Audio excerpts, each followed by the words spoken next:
Hello, Mr. Newton here. Welcome to Total War Rome Remastered, a game I bought like 2 or 3 weeks ago, but I played only yesterday. You see, I could install it on my Windows 7 computer, but whenever I tried to run it, I received a message saying it wasn't supported, so I couldn't start it. But I received info from the developers at Feral Interactive that told me they told me that if they didn't include that message, then whenever we start a game on a Windows 7 computer, we would face a crash to desktop.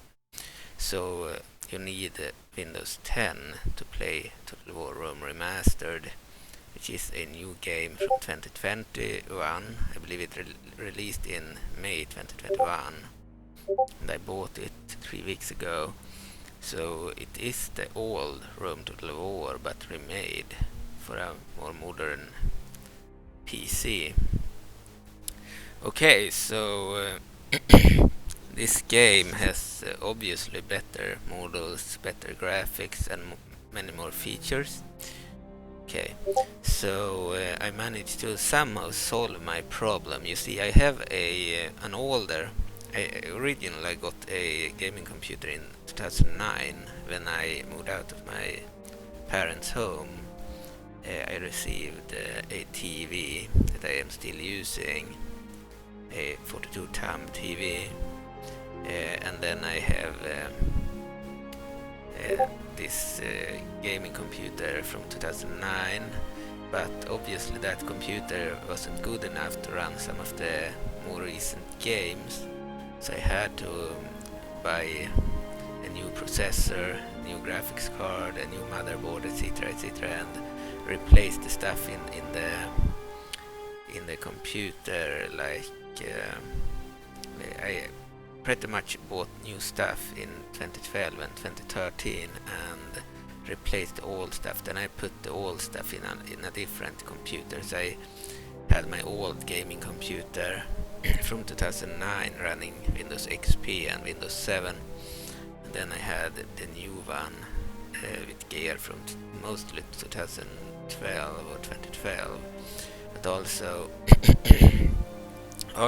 a graphics card that was the best on the market in 2013, and I've used it since. Obviously, I've had to go to the store a few times with the computer, with both of the computers, and fix some stuff because of issues. So we'll lower the music a bit more. Okay, so I believe in 2020 I received or bought a new SSD hard drive for the best computer. But what I was saying, this game won't run on Windows 7, but my old gaming computer broke down in 2021, I believe, or 2020. So I left it in the store and asked them to fix it, but instead of fixing the old computer running Windows XP and Windows 7, instead they moved the working parts of it to a new computer, and they didn't have Windows XP or Windows 7 at hand, so instead they installed Windows 10 on the computer.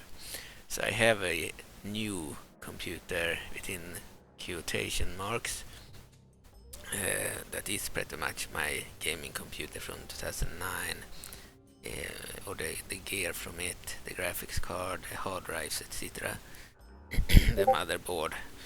But inside, I believe hard drive, one of the hard drives might be new actually. I believe one of the older ones broke down, and we moved over everything in it to a different one. And then I believe I had a hard drive that had hardly been used, at 3 gigabyte or something, that I'm using for most of the games and such. Okay, so the computer received Windows 10, but it's pretty much the old computer, the old gaming computer, inside of a new, like chassis, I believe, computer chassis. So the chassis is new and the interiors are old and the Windows is new. And that computer can run Total War Rome Remastered. Well, the better gaming computer gear from 2012 and 2013 that I've used like forever for all games, including new games like Final Fantasy VII Remake, Intergrade. But for some reason it can't run the Total War Rome Remastered game or Total War Warhammer 3. But it can run Total War Warhammer 2. Okay, and I believe Feral Interactive, or one guy that is working at Feral Interactive, he told me that the new game, Warhammer 3 and Rome Remastered, they are using modern libraries that they connect to, then starting up the game and loading certain game files and such, and Windows 7 doesn't have that library, so that's why the game would crash if we played it on Windows 7, and instead they opted to add a message that tells you it's not supported. So you won't even get to the point where it would crash. But there is one way to play it on a Windows 7, and that's by using Steam's remote play features. I have my Windows 7 computer up and running, and I also have my Windows 10 computer up and running. Of course, if my excuse me. Of course, if my Windows 10 computer was the stronger computer, the better graphics card, the better, faster processor and such, then I would play the game on the Windows 10. But in this case, in my case, the Windows 7 computer has the better graphics card and the better processor and the better overall everything. So it's more recent, and the only thing more recent on the other computer is that it has Windows 10, while this one is running Windows 7. So in Medieval Total War Kingdoms, the game I mostly mod and play, and have played like the last decade. I played it the most the last decade. I played some other games too, like Final Fantasy VII and other stuff, but for the most part Medieval 2. And on Windows 10 computers you need to use the Medieval Total War Engine Overall Project tool in order for like four-legged creatures, dogs and elephants and such to not crash, and that's very annoying. If you do not use the tool, it will crash all the time in battle, immediately when you start a battle. In Warcraft Total War on Windows 7, I believe there were some guides that would crash even on Windows 7. I believe also that Hyrule Total War had maybe 3 units that would cause crashes pretty often on Windows 7 as well. But compared to Windows 10, if you do not use the tool on Windows 7 and fight the Goma spiders, they are not likely to crash. If you fight dogs and other four-legged creatures like elephants, they won't crash. But if you fight certain four-legged creatures like the Giants of Warcraft Total War or the Shadow Bloats, if you zoom in on the Shadow Bloat, for example, in Hyrule Total War, then it will crash. So what I'm saying is that Windows 7 works better with certain units in Medieval Total War Kingdoms, because you do not need a tool and they will still work. But then there are a few exceptions to that still require a tool. But I prefer using the older version of the tool that was compatible with, I believe, save games. So if you play, for example, Vanilla Hyrule Total War, then you save the game, and then you use the Medieval Total War tool, and Overall Project tool, then you can load the same save game, and it won't be incompatible. But if you use the 2.0 version of the Engine Overall Project tool, then it will tell you that you can't load a save because it's not compatible with vanilla saves. So that's why I'm using still the old version of the Engine Overall Project tool, and I'm using it on Windows 7. So that way I can, in Hyrule Total War, because in Warcraft Total War I need the tool no matter what. But in Hyrule Total War then I can use the AUI.bat file on Windows 7 to play the game, because there is a bug in the tool. If you use the Engine Overall Project tool, then any horse chariot unit will lack their riders. So that's a bug. Another bug is that the cavalry looked bad when they died, but even though they look weird when they are dead, the cavalry units on the battlefield, I think that's a minor issue that wouldn't bother many people. But the other bug with the horse chariots is a problem. Of course, there are not many horse chariots in Medieval 2 War mods. I believe the mod, the Roman period mod, Di Mundi by Italian modders, that mod had a lot of units with chariots for the Seleucid Empire, the Ptolemaic Egypt, and some other Greek states. But if you do not count the Mundi, then horse chariots are rare. I believe Warcraft of the War has one such unit, in an elite unit used by the Kingdom of Quel'Thalas, the High Elves, and that unit will unfortunately always lack its riders if you play on a Windows 10. Because if you play on the Windows 10 computer, you need to use the tool, and the tool will cause a bug that removes the riders. If you play on a Windows 7, they will look fine, but then the giants will crash, unfortunately. Some of the giants, not all of them. And then Herald of War, I believe, had similar issue with they have one such unit that is an actual horse chariot in use by the Kingdom of Akana, I believe.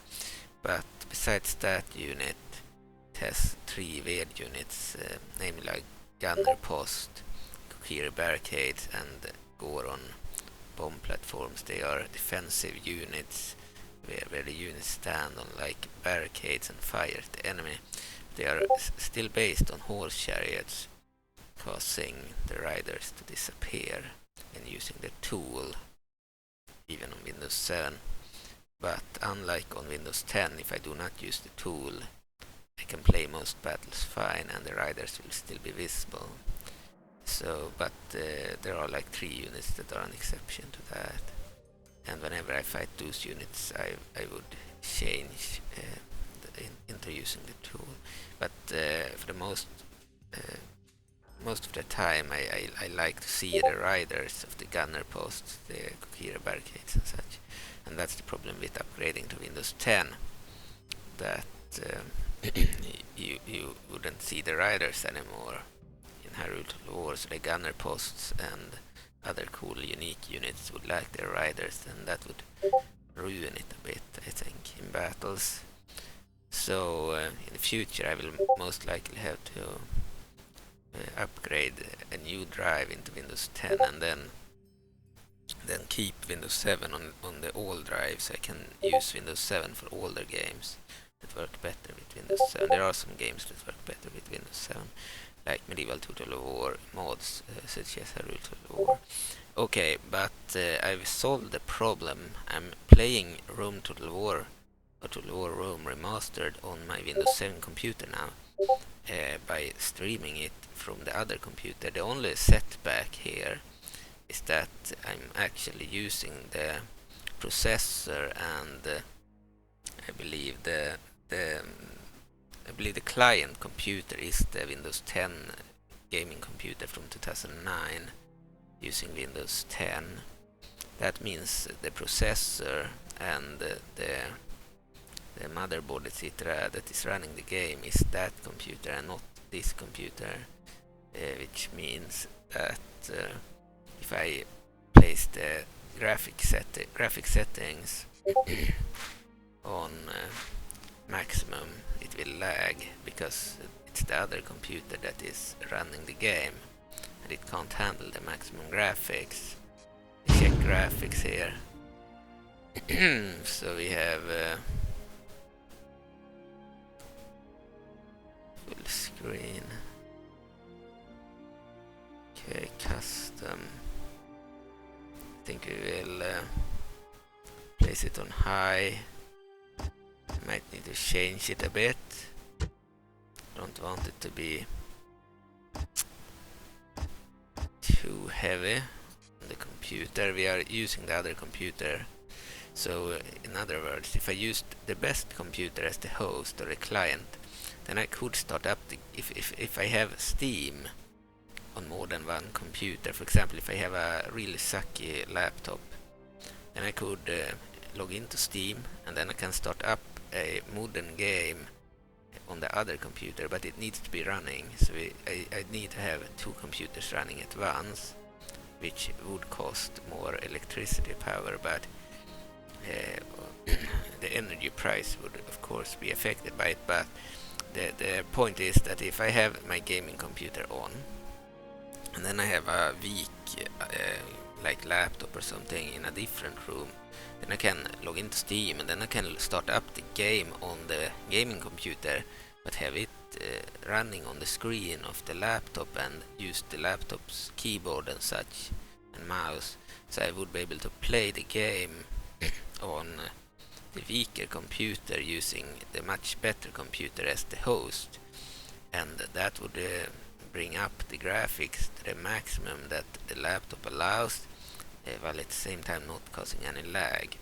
But when I do the opposite, when I have a weaker computer, the more modern operative system, Windows operative system, Windows 10, running the game, then of course I can't place the settings on maximum, because then the other computer would lag because it can't handle the maximum graphics, and that doesn't change even if you are starting it up on this computer because it's running from the weaker computer. But the benefit of using this computer is that I actually use the graphics card of this computer, so I have a much better resolution in the game. If I look at the screen of the other computer, it looks way worse. Of course, I can still not place the settings on maximum, but I am using the maximum settings of the Steam tool or utility. So streaming should be at, I believe, 8000, and everything is set on max. But I can't have the maximum settings in the game on max, then it would cause lag on the hosting or client computer. Okay, let's see. So stuff field low. That's fine, I think. This could be on high. I think we're fine with that. Gameplay settings. I don't want projectile trails. That means that when you fire an arrow you see a white trail. I prefer having it like in the original game with no trails. Okay, and then I believe we're fine. Okay, we will start a new game. So I played this game yesterday. I played the same battle 3 times. I started a new campaign each time. I tried, I believe, 2 different modes, and then I replayed it 2 times.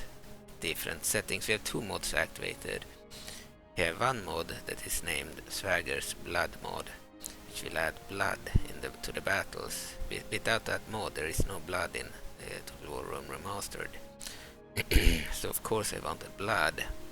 And then the second mod is the Rome Expanded mod, I believe. I might remember the name wrongly, but it adds many things to the game, including over 150 factions. We're gonna start a new campaign now. Due to using a weaker computer as the client, we can't have the maximum settings on in the game, so the graphics won't be the best my Windows 7 would have been able to handle. I believe if the Windows 7 computer had been able to start up the game, then we would have had the maximum settings in the game and it wouldn't have lagged at all. But because we are using a weaker computer as the host, we had to lower the settings to high instead of ultra. But we are still using the maximum graphics of Steam, so hopefully it will still look pretty good in the game. And I can tell you already that if I recorded on the other computer, the quality of the screen would be worse than when I record on this computer using the other one as a host. So we get better graphics than if I were to record on the other computer, but we still get worse graphics than if I were to start a game on the actual Windows 7, which wasn't possible. So I will need to get a new hard drive and install Windows 10 on that hard drive and then install the game there. Then I can start the game on this computer, which would enable the game to make use of the processor and the motherboard of this computer. It's not that recent, it's from 2012 and 2013, but it's still way better than stuff from 29. It's 3 or 4 years more recent, but still old by today's standard. But I believe it would work fine. Final Fantasy 7 Remake works fine, and Total War Warhammer 2 works fine. Dragon Ball Z Kakarot works fine. Those are games from 2017, 2020 and 2021. And yeah, it's just that Total War Remastered didn't work. So let's start the campaign, Imperial campaign. So I'm new to this game. Hopefully I will get access to the Total I believe Lord of the Rings Remastered that DegoX is working on with the team, but I'm not sure. I believe he was about to send me the mod, I believe a few weeks ago when I bought this game. I bought it at about the same time when he contacted me and wanted to send the mod to me. And unfortunately, due to having the game on Windows 7, I couldn't launch the game, so I never asked for the mod, and he never sent because I told him that I couldn't start the mod due to having Windows 7. Okay, then we didn't speak for a while, but now I can actually run the game on my weaker computer and on this computer using the weaker computer as a client or host. So yeah, I won't be able to have the maximum settings unless I install Windows 10 on a new hard drive, which I plan to do at one point, because I have no choice. Because if I want to play games like Total War Warhammer 3, the new games, then I need Windows 10. But I don't want I don't want Hyrule Total War to not have the riders in battle and such for the gunner posts and such. So I need a dual system where I have both.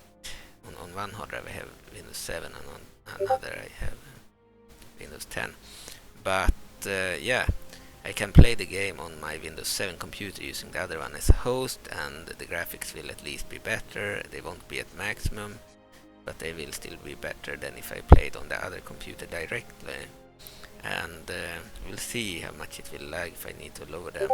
Okay, and the mod, I believe, the Lord of the Rings Total War mod, it's the same mod that was released for Rome Total War Alexander back in 2013, but now it's some improvements to units, models, battles, settlements and such. They DegoX and his team ported the entire mod, all the factions, all the custom settlements, all the units, all the entire map, all the banners and everything. Then he has of course improved on the models and other stuff, so it's the same mod but in the remastered version, and I do not have access to it. I believe Melker has a build that he is previewing on his channel. Hopefully I will get access to it at one point or another. When I do, I plan on playing an Isengard campaign in it, but currently I do not have it, so I decided to try this expanded mod, Rome Expander or whatever, instead. With over 180 factions, if I'm not wrong. You can see here all the factions. Crazy amount of factions. Went through all of them yesterday. We have a lot of factions. We will play as the Roman Fabi family, and we will have no battle time limit on, as I always have. Don't want battles to have a time limit. We don't want to follow characters. We don't want to play a short campaign. We don't want realistic governance. I never played with it in Medieval 2 anyway. So Rome Total War Remastered, or Total War Rome Remastered, is Rome Total War and Rome Total War Barbarian Invasion and Rome Total War Alexander all in one. You can pick which one you want to play, and they will be in remastered form. They've added features to this game that are completely new and unique for it. So it's the best Total War game in terms of how many factions you can have. You can virtually have an unlimited number of factions in the game. So we have over 180 factions here, and then you can have at least 200 regions on the map. I believe the map can't be bigger than what it is in this mod, and it has 200 regions. In Medieval 2 you could have 199 regions, but you might be able to have even more regions than that. But you can't have a bigger map. There is a limit on how big the map can be, but not to how many factions you can have, or regions or religions, I believe. This mod has 19 or 17 religions, I believe 19. It has 150 or 180 factions. It has 200 regions. The largest mods for Medieval 2 have 199 regions. It's one more at least. And it adds the merchant, and I believe in the original Rome Total War you had a diplomat, you had I believe you had an assassin, and you had a spy. So this remastered version adds the merchant and the priest from Medieval 2, and it adds a bunch of new features and such. So it feels like a much better Rome Total War, and actually it feels like an improved Medieval 2 as well.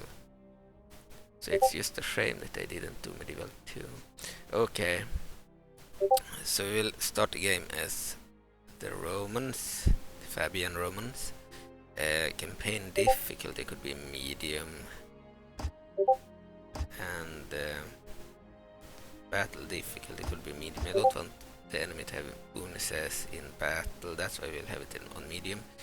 Campaign difficulties in the original Rome Total War, the AI was extremely good, so we'll use medium. You don't need to play the tutorial. The arcade battles is unique for Rome Total War. I've never played it. Okay, so let's just start it.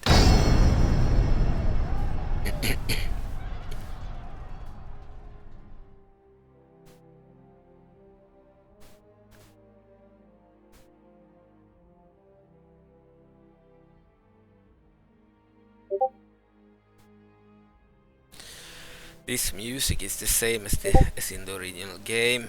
The developers most likely just ported the same music from the old game to the new.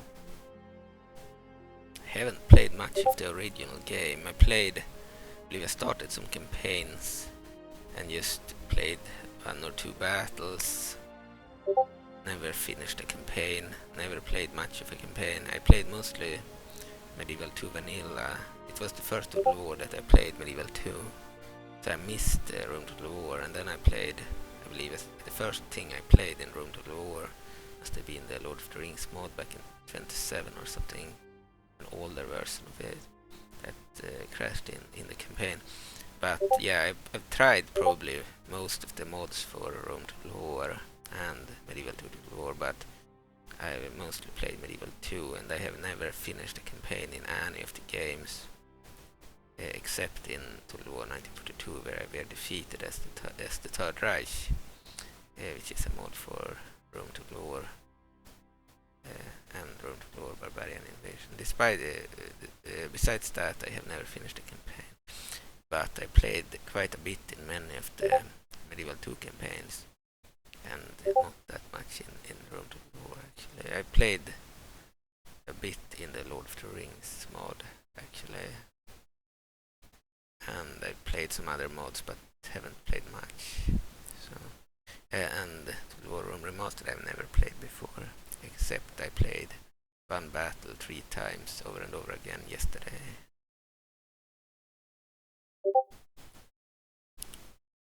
hope that it won't have issues crashing. I believe even when I used the maximum settings, the campaign map was fine, but the battles lagged. So that's why we need to play on high and not ultra. There's a risk that high might be too much when we record. The Bandicam tool might cause a slight increase in lag when playing.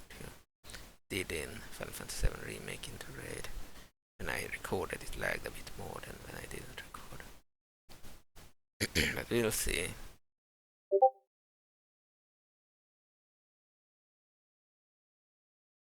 By the way, I could have just paused the recording during this loading screen. I will probably do that in every loading screen going forward. We won't actually record the loading screens, they take too long. Now I spoke anyways, it's fine. Okay, so I can hardly read this when I am this far away from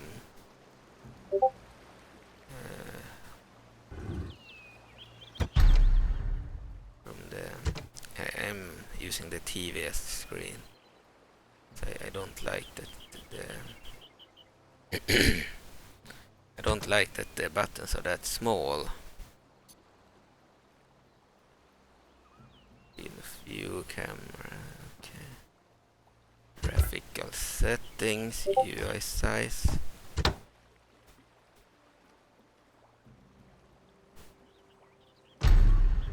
Okay, this is better, I think.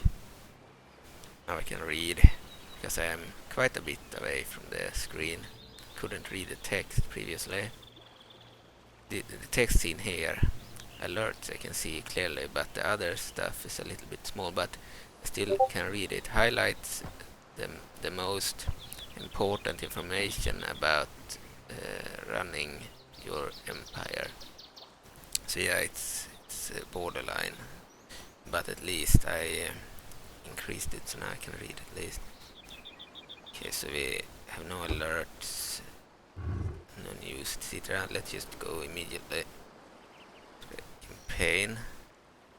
So in this game, unlike in the vanilla game, you can zoom out all the way like this, see the entire map like this. You have a bunch of buttons here. It's like the modern games, but done for an old game. So Rome Total War was one of the older games. It's not the oldest, I believe.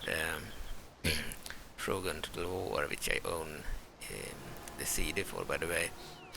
The only game I do not have on Steam, but I do have the CD. I bought it cheap a few years ago. I never played it. It released, I believe, in 2000 or something. And then there were the Medieval 1 Total War game that I have on Steam. It actually looks decent for such an old game, using 2D sprites in battle. So it's like Diablo 2's graphics in battle. The battlefields and the houses and such are 3D, and then the units are 2D, like in Diablo. It's a mix between 2D and 3D. It's actually pretty good.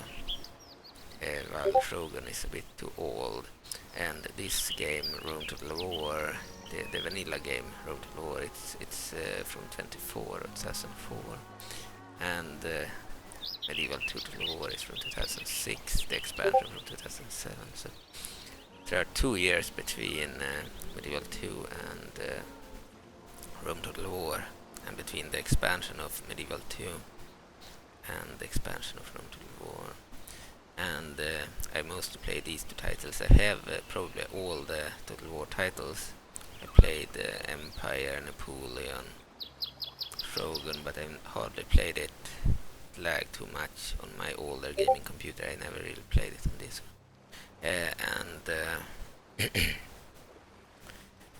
Yeah, I have Attila, I have the Thrones of Britannia. I wanted to play them, but my SSD drive broke down and started to disappear, and such. I moved my Steam library to an ordinary drive that is more stable. But the problem is that the modern games take like 20 minutes to load between the map and battle, and using an ordinary hard drive. So I uninstalled all of those games. I just don't want to spend 20 minutes waiting on the loading time. You know, when you go from battle to the map, or from the map to a battle, it takes 20 minutes of loading time. If you use an SSD drive, it takes 3 minutes or 2 minutes. I believe 3 minutes. So 20 minutes or 2 minutes on an SSD drive. So it's a big difference. But my SSD drive is unstable.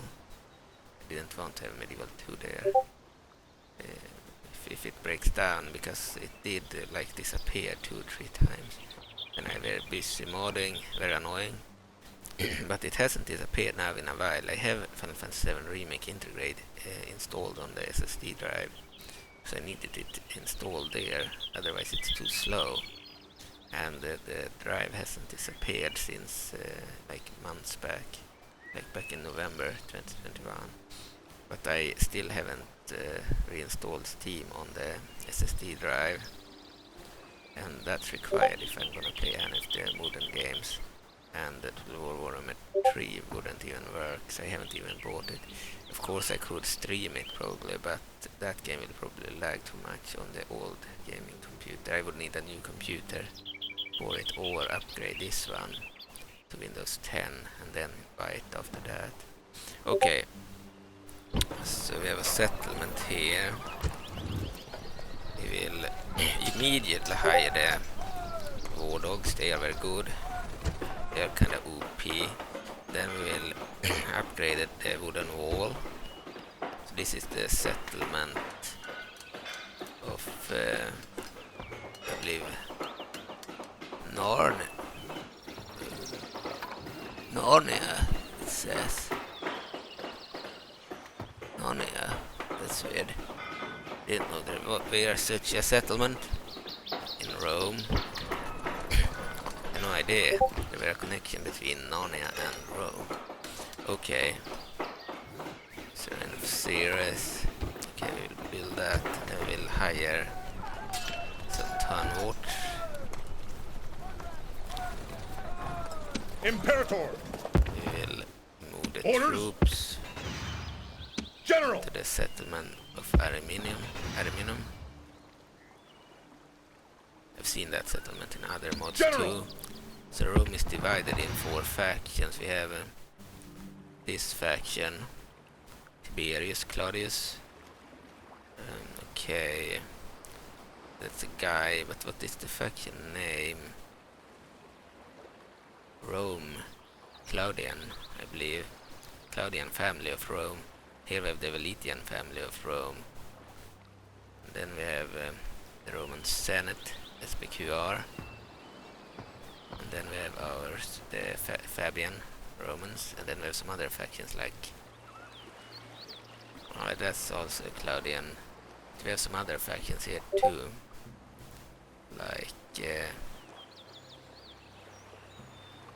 that's Valerian too, Roman Valerian. Okay.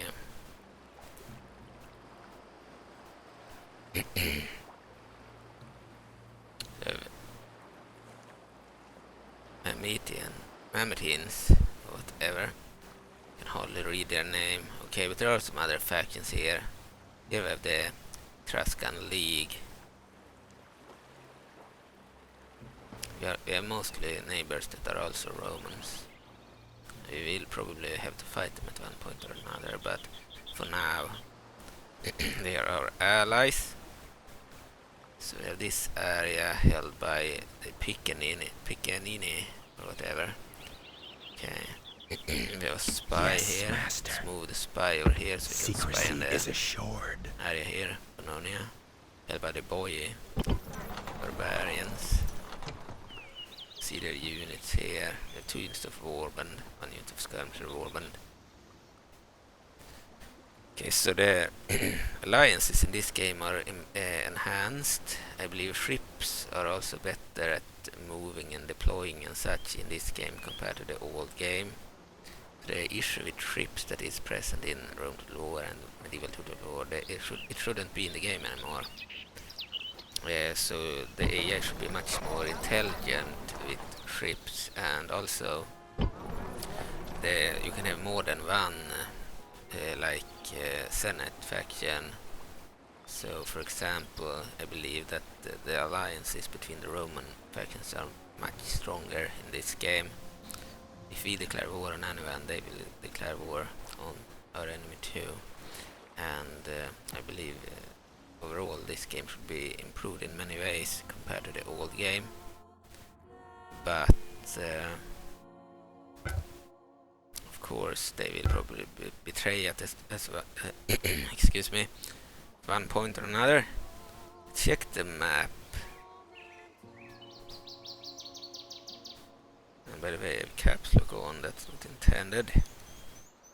Okay, toggle file. So the same cheat codes that worked in the original game will work here. And then there are some new ones, I believe, that were stopped to work in the old game that will probably work in this.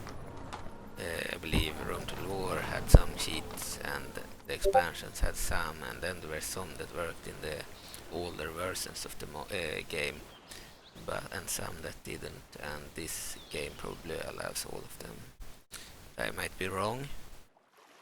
So I made the map visible. If we zoom out, we can see the extent of all the areas and the territories there are and such. A huge map. Still Tiberia, Citania. Okay, that's the areas, and the other is the name of the smaller text is the name of the faction. Okay. Yes, so we have the Arivati, we have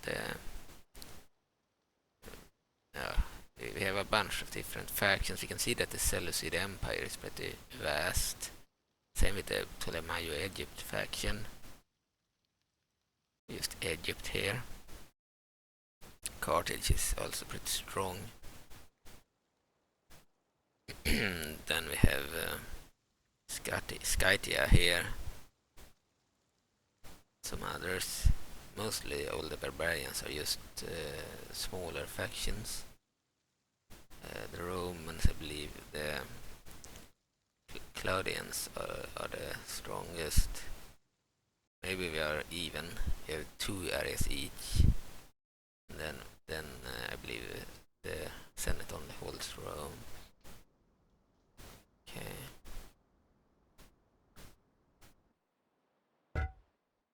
Yeah, it's a really impressive mod, adding over 180 or 150 whatever factions. Very interesting. Okay, let's remove the sheet. Don't want to play with the map visible. We have a diplomat here. Let's speak to the Etruscan League. I shall speak with them at once. Trade information. We can't click on space anymore. We need to double click with the mouse here to speed up that walking. A most generous proposal. I shall speak with them at Unlike in once. Medieval 2 Total War, you can speak to many factions at the same turn as long as you can reach them. That was also true in Rome to War, but not in Medieval 2. Leave us be. They didn't want trade agreement, okay. Let's just end the turn.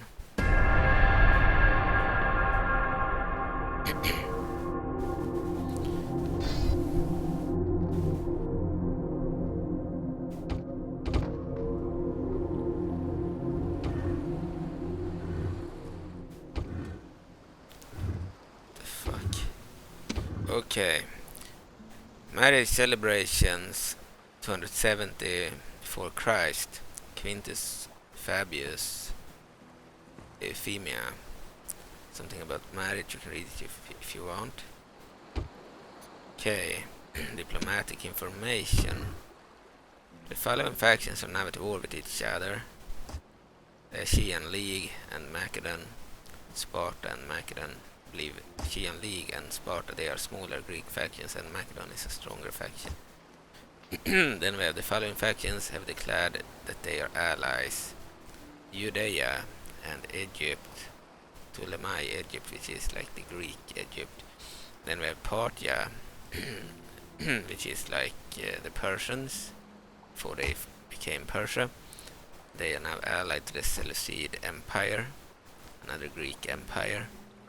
So when Alexander's empire, when Alexander died, his empire split into many smaller areas, and Seleucid Empire is the largest out of them, and the Egypt faction is probably the second largest, and then we have, I believe, Egypt too. No, I mean Macedon. They are also pretty large.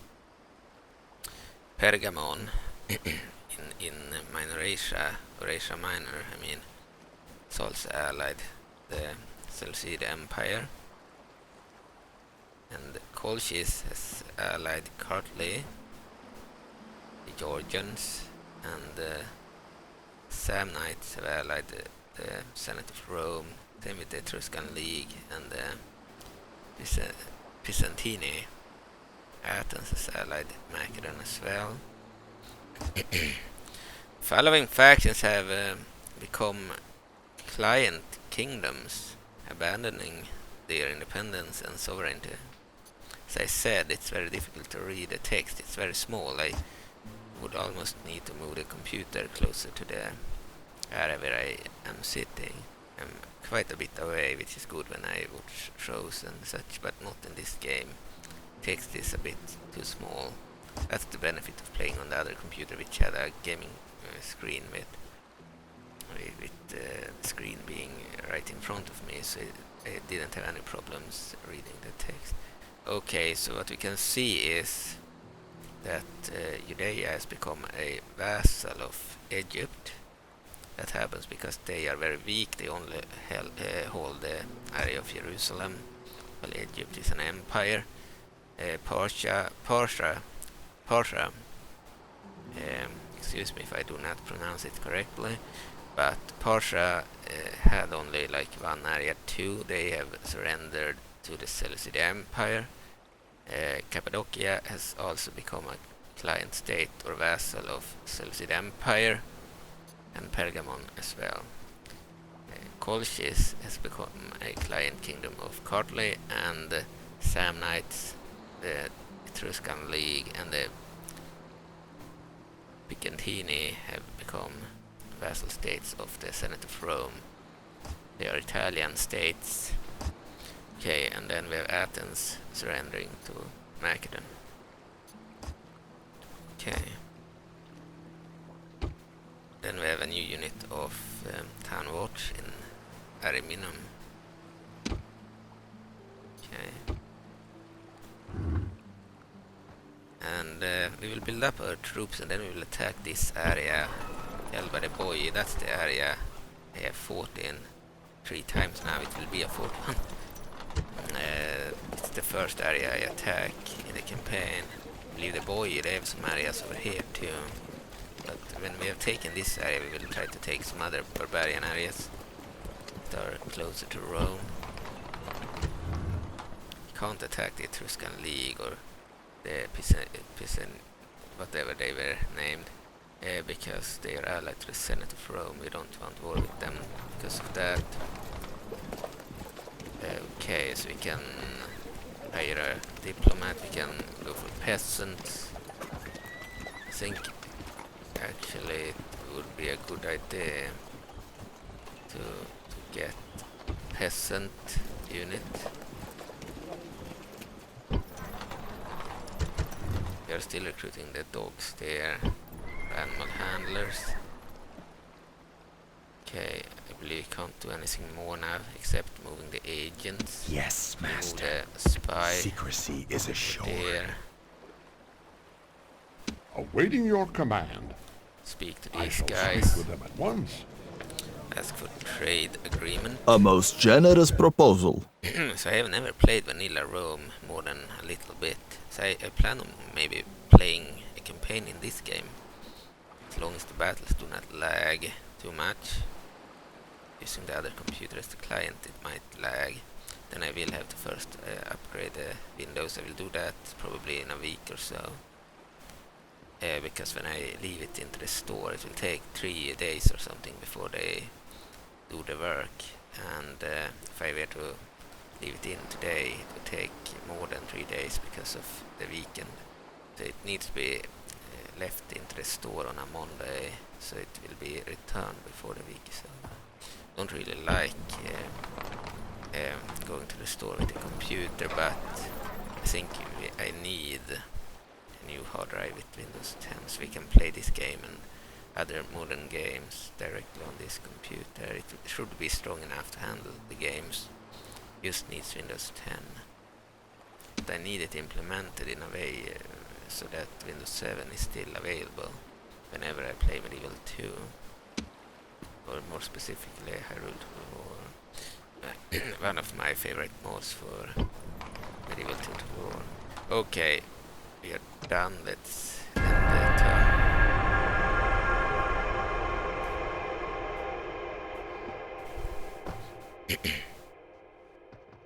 Yeah, there is a clear improvement on how the map looks when I look at this screen compared to the other screen. The other screen is a real modern computer screen that I bought in 2018, I believe, or 19. But the game certainly looks better here, using the better graphics card of this computer when looking at the game. Okay.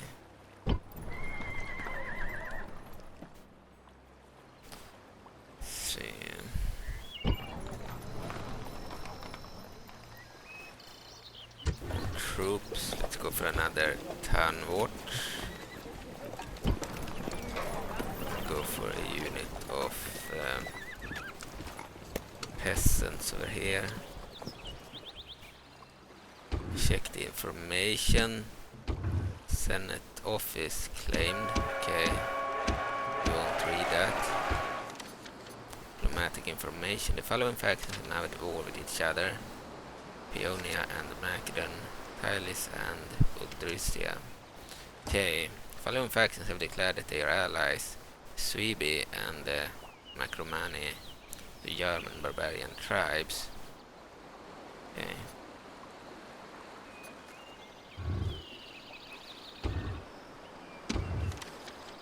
Some news. We've recruited the dogs now. The war dogs and the peasants. Peasants take 1 turn to recruit. The reason I'm not just going for town watch is because then we would run out of money. We do not have too much money. One time when I played and attacked this area, the first time I believe I did it like I do now. Hired peasants and town watch and other stuff. And one time I hired only the town watch and cavalry and such, and ran out of money and had a smaller force when I attacked here. So we prefer having a larger force. We will can't hire any more buildings here. There are a limit on how many buildings we could hire there. This is a captain, the Samnites, I believe. Here they have an area down here. Noble master, Speak to these I guys shall too speak with them at once. and ask for trade rights. A most generous proposal. Accepted. So everyone but the Boii seem to be willing to accept. Liguria, weren't they the ones we just spoke to? No, the Insubrus. There are a lot of smaller tribes. Excuse me. We'll move down there the next time. Yes, Move master. over here now. Moving. Get more of the map visible. The spy.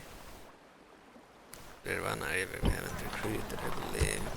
We're still recruiting the peasants. We'll go for militia barracks here. Then we'll click enter.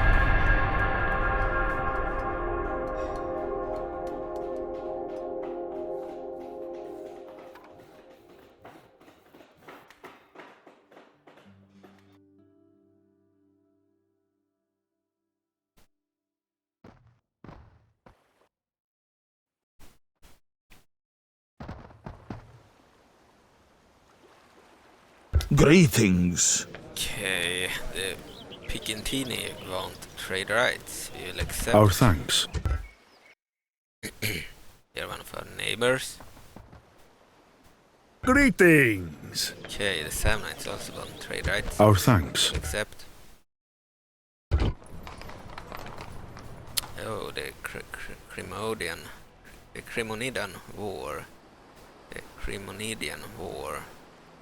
I'm not gonna read this, but if you want, you can read it. Okay. Spy to the move down here. Secrecy is assured. So here we have Massilia. Held by the faction with the same name. Your Honor. I believe it's a Greek faction, unique for this area. Moving. We have an army over here too. Massilia. We have an army over here.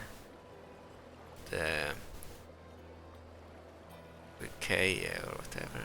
Can hardly read that. Down here we have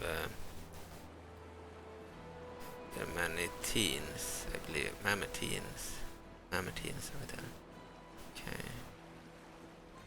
Okay, so we will continue to recruit and construct until we have a full-sized army. Go for a town watch here this time. Don't build anything. In this area we are still constructing the militia barracks, I believe. Yeah. We can go for a unit. We'll go for the acute cavalry. Good with one cavalry unit. And then we have the diplomat.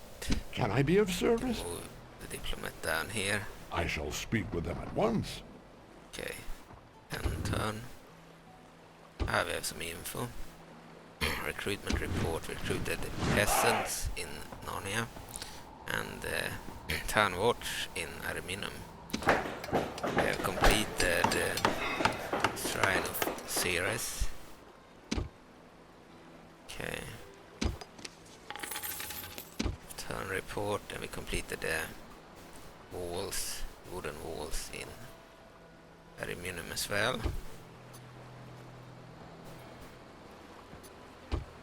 And we have the diplomatic information. So Kartli has declared war on Armenia.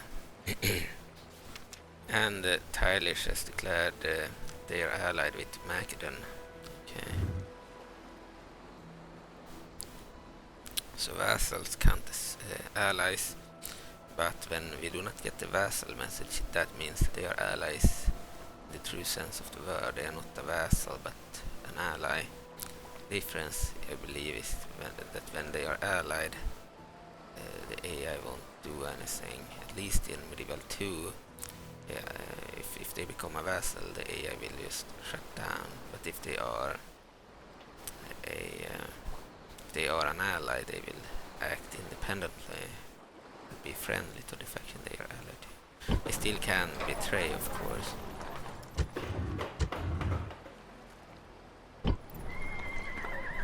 So the troops, we have 3 troops we can move.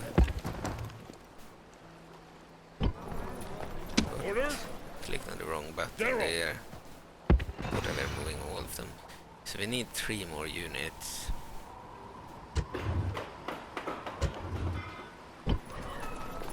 Okay, let's end the turn.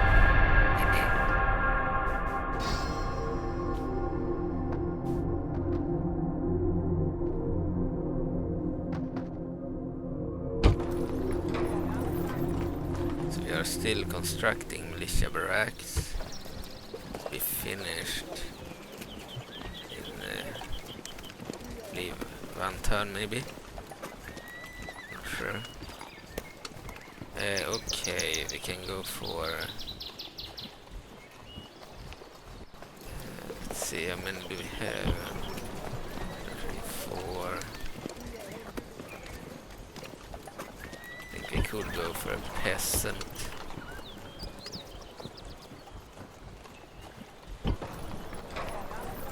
Here I believe we can go for a town watch.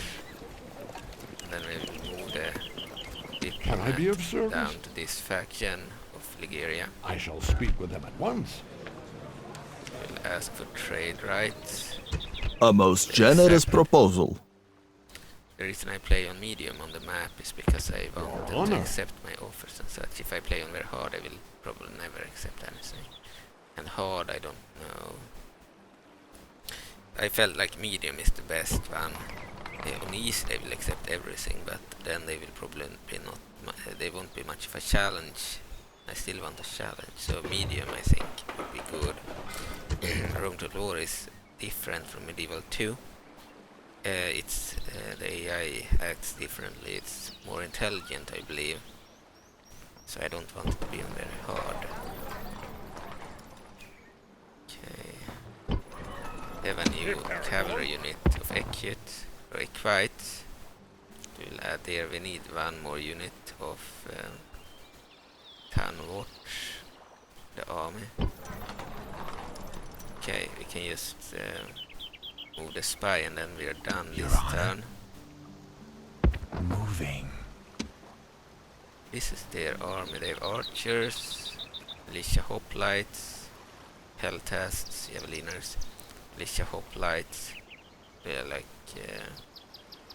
shield wall infantry and ordinary hoplites are better. Okay, so they have some good stuff. The Greeks over there. We are almost about ready to move now. I don't want the air to be in the same army as the leader. Orders. Move the governor here instead.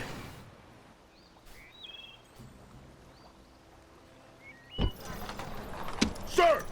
Sir! Wait one turn, I believe. Advancing, maybe we could. I think we will wait one turn. Click end turn. Ah, we have the information here. Senate offices expired. Senate office lost. Senate office gained. Okay.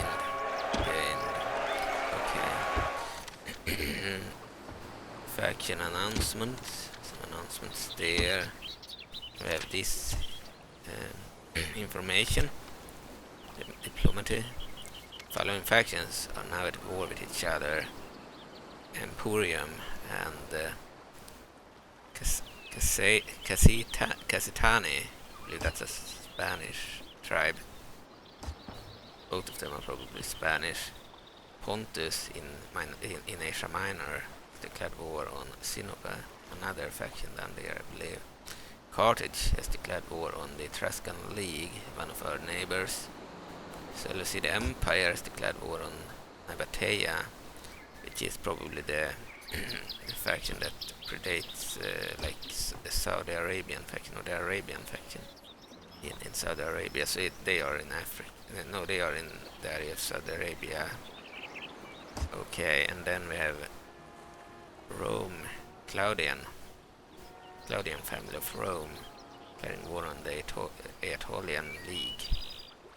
And the Valerian Roman faction has also declared war on them. The following factions have declared that they are allies: Paeonia and Odrysia, and Turdetani and Arevaki, Macedon and Dardania.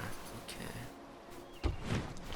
We have finished recruiting of the Equites cavalry in Narnia and of the Tanwatch in Ariminum, I mean.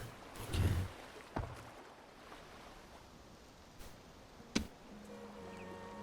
Okay, let's end the turn.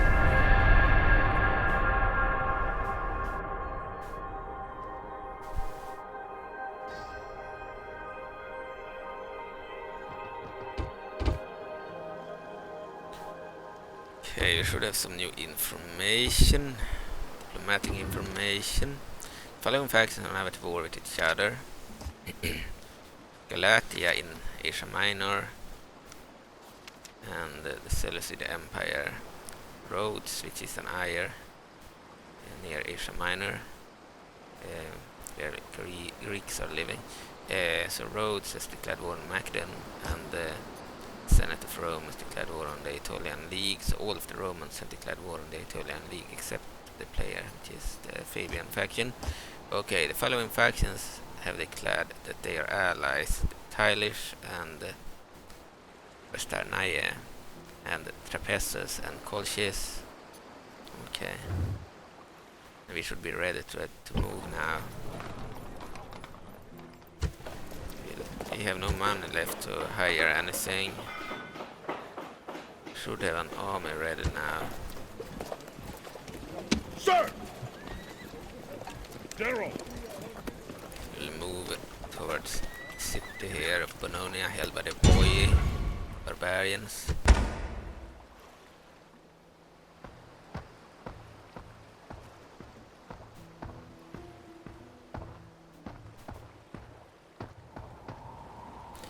Reached way over there. Besieging settlements, sir! Okay, let's build two rams, and we need to maintain siege for one Settlement turn. under siege, sir! We have no garrison now inside Orders? of Ariminum, so we move this unit of peasants March! there. We still have a governor, Quintus Fabius, inside of Narnia. Okay. It's weird that the city is named Narnia. War. Yeah, we declared war on the Boii. Then we have a construction report. We have finished the militia barracks in Narnia. We have the end of turn report, which is the economy report in Rome Total War and in Total War Rome Remastered. Medieval 2, I believe this would be the diplomatic stuff. Okay, so we have some new diplomatic information. We've already seen it, I believe, yeah. Okay, then we're done. We'll end the turn again. We didn't move the agents, but it's fine. So the end turns are very fast in Total War Rome Remastered. It's a big difference compared to other factions. Faction destroyed. Sinope has been destroyed. This once mighty people has been defeated. An obstacle on the path to glory has been removed. Maybe only to be replaced by those that removed it. Okay. Now General! we'll attack. In real time. Let's assault. So, battle deployment. Rome, or the Fabian family of Rome, is attacking the Boii Barbarians. So balance of power, victory is almost a certainty.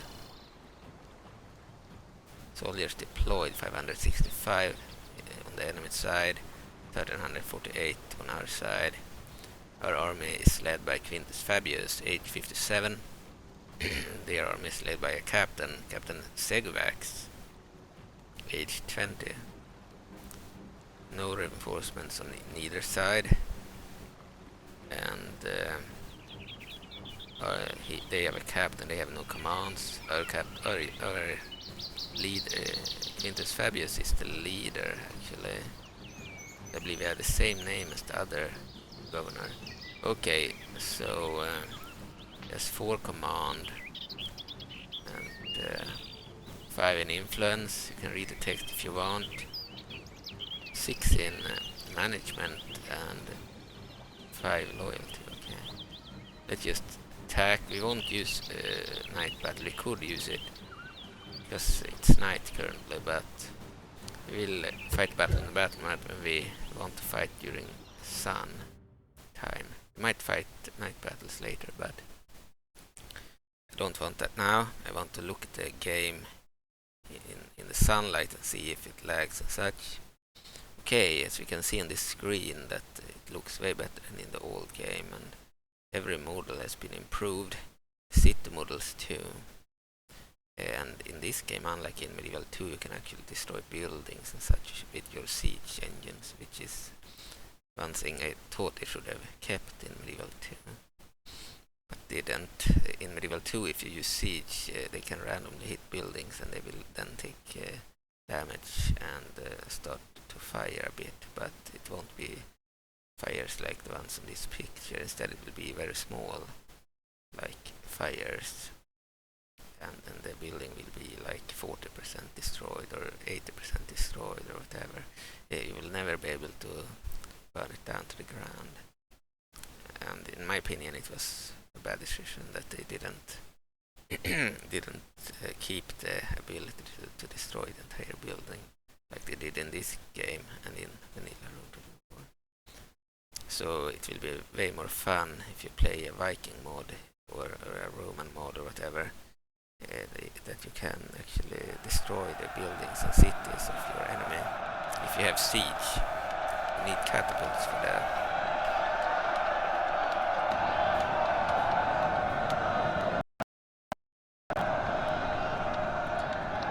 This is a day of battle! Deployment. Units, on my orders! Quite the force. Even on the battle map we can zoom out. The similar view as in Medieval 2 when we used the Medieval 2 War engine overall project tool, otherwise it wouldn't work. In Vanilla Road to War we couldn't do this. Now we can. So it's really cool.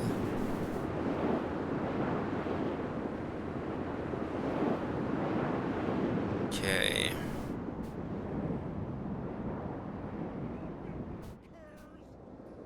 We zoom in on the troops.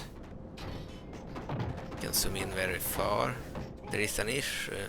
I believe when I move close to the unit they have this issue, but if I have proximity fading on, then it would just become invisible instead. But when I have it unselected, instead the models turn into this. I have this issue, and I remove the proximity fading. Well, in a mod that I tried yesterday, I believe that I could zoom in on them all the way without them disappearing, and I didn't have this issue. So I don't know what that mod did. Also, when I zoomed in on the ground, I believe I came a bit lower. I would like that camera feature in the game, but I don't know if it's a modded feature or not. Then there might be a separate mode for that. I like mods where I can zoom in on the generals and troops in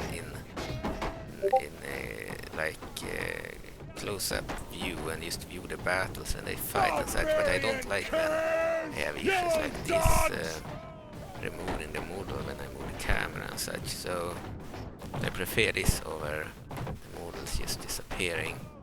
What I want is the same situation as I have in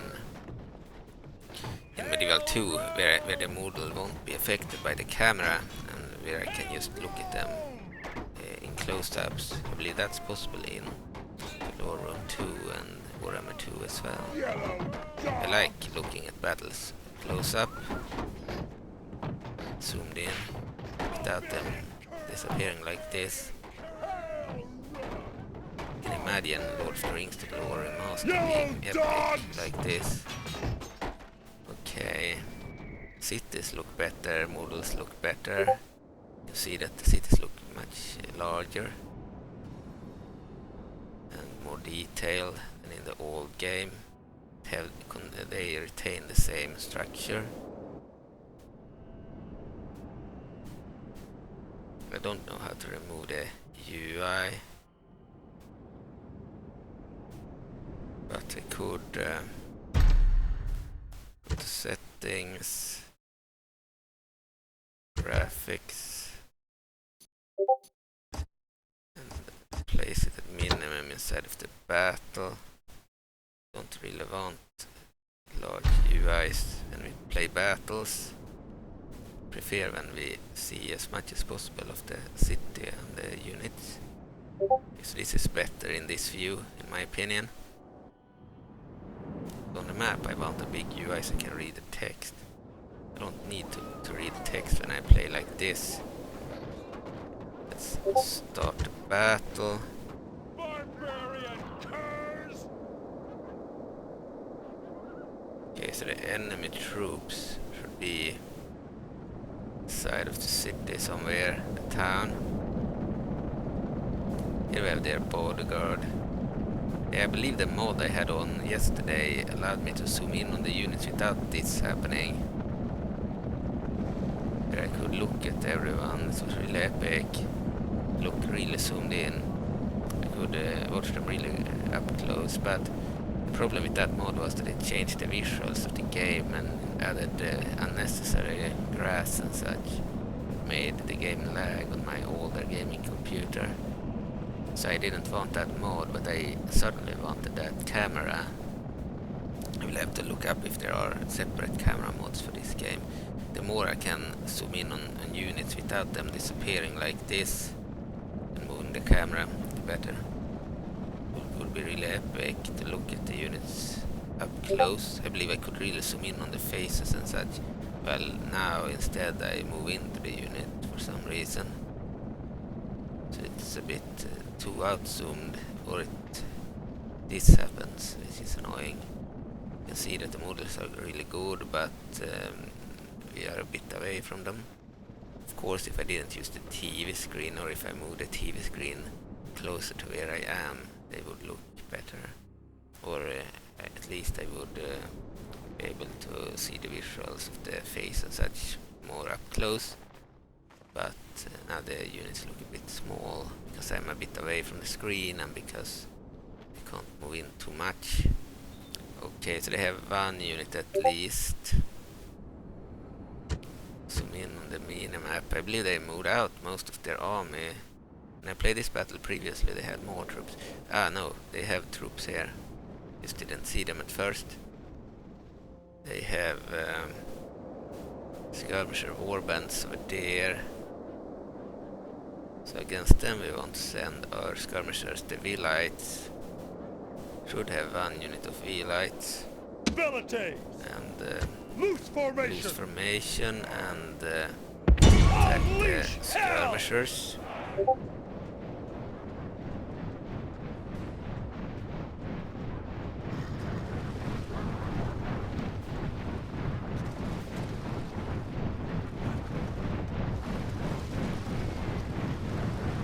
Yeah, it was a really cool camera mod where you could, as a part of a bigger visual mod, where you could move the camera further down and look at the units really up close. It was really epic.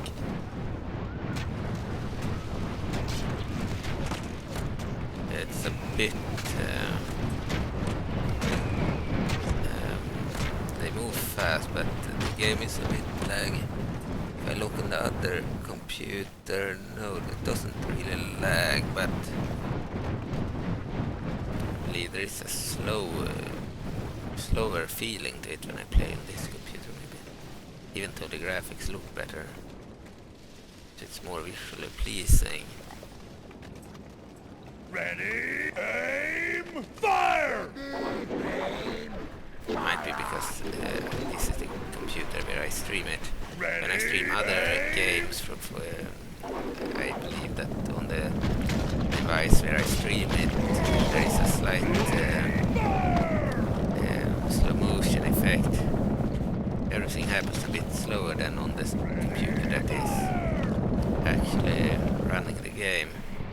That might be why it feels a bit slow when I play, and maybe it wouldn't feel slow on the other computer. It doesn't look like it's slow,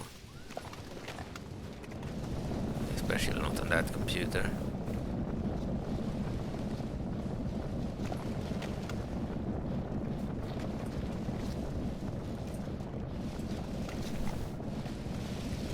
Yeah, there's a clear graphical improvement using this one.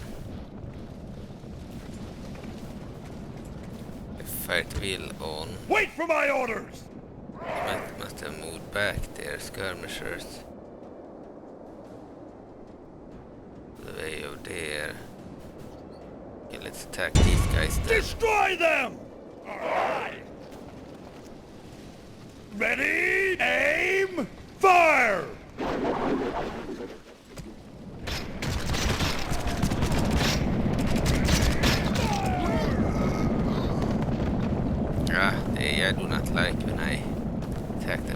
ranged units, they move them back whenever I do. It's a bit sad. It's good, I believe. In real life they wouldn't just stand there and take the hits either. Let's attack these guys then. Attack!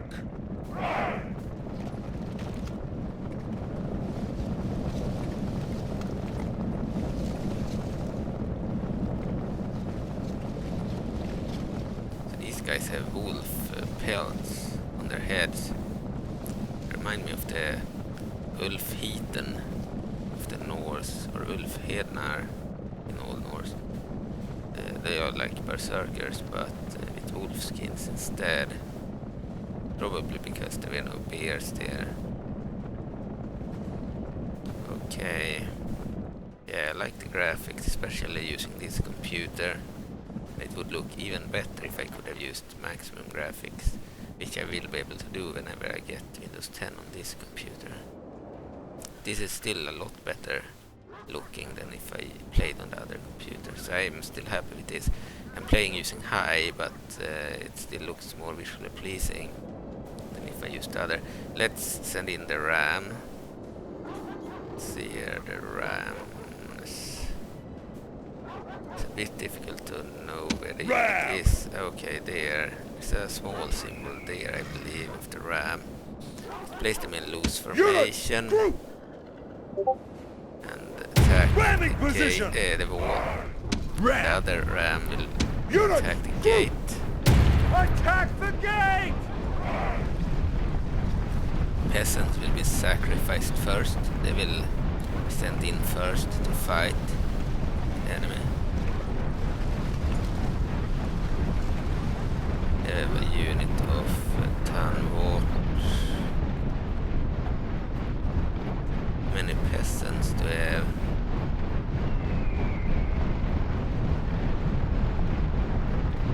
Let's see. Ram! Peasants. Ram! These are peasants. Two units of peasants at least. Maybe only two. The rest are Our soldiers are at the Tanvort. walls! Now they must batter a way through! Town watch! Our soldiers are at the Tanvort will be gates! sent in Now they must batter a way through! after. Town watch! Group them. Unit! Ungroup. Form up! Ram!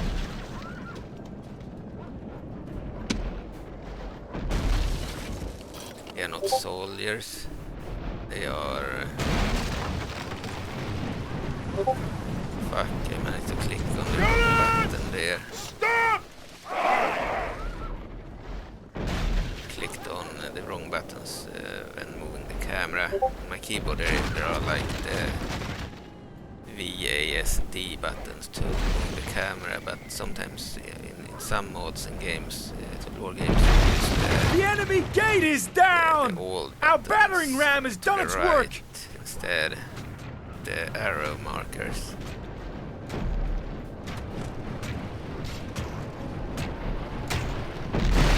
The gods have smiled on us today! The walls are broken! Our troops should be ordered forward! Yeah, sure. The barbarians here. Peasants will be the first. Kill them! Peasants! The peasants Destroy them! want to sacrifice the peasants first, they will lose. They only have knives in melee. Our soldiers have captured the walls! Now is the time to press on and capture this place! Okay, so I guess in this game there is a slow feature. It's a slowing feeling when I play. So I guess I should play the game on the other computer, but I can stream and record on this one. The problem would be that I'm still recording my voice here, so I still need to use the same voice microphone. I believe the other computer do not have a input for the microphone. But yeah, I could probably fix it. Because I have a long cable for the headset. I just need to move it a bit. So I might play the game on the older computer and watch it with the worst graphics, and then the screen will use the better graphics. So the video will have better quality than the game has when I play it. And that way I would avoid the slowing effect, because on this computer I'm currently using, I feel like everything moves a bit after it moves on the other computer, which is annoying. The camera moves a bit slow. The other computer I probably won't have that issue. The lights joined it on leak. Probably have had javelins left.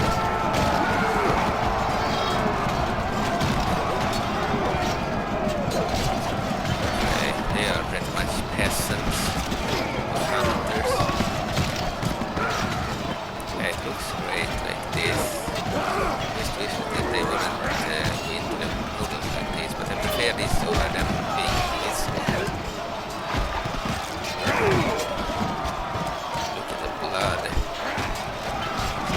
There is like full blood mode. Used to.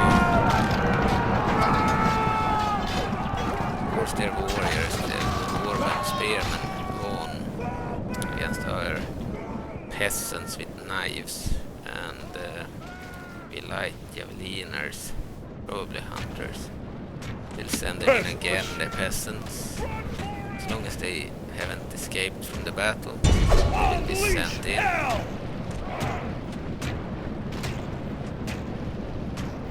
The other one is retreating.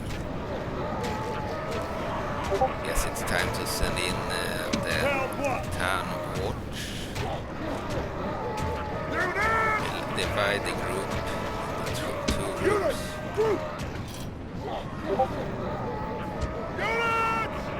Okay, so the first thing we'll do, here they have skirmisher warbands.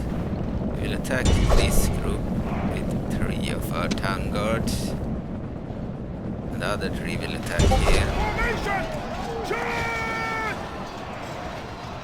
War dogs. And the dogs will attack here. War dogs. Our war dogs will attack their skirmishers, I mean. Anyway, we need to go to settings, audio, and move the sync. The speech could be lower and the effects could be lower. Confirm.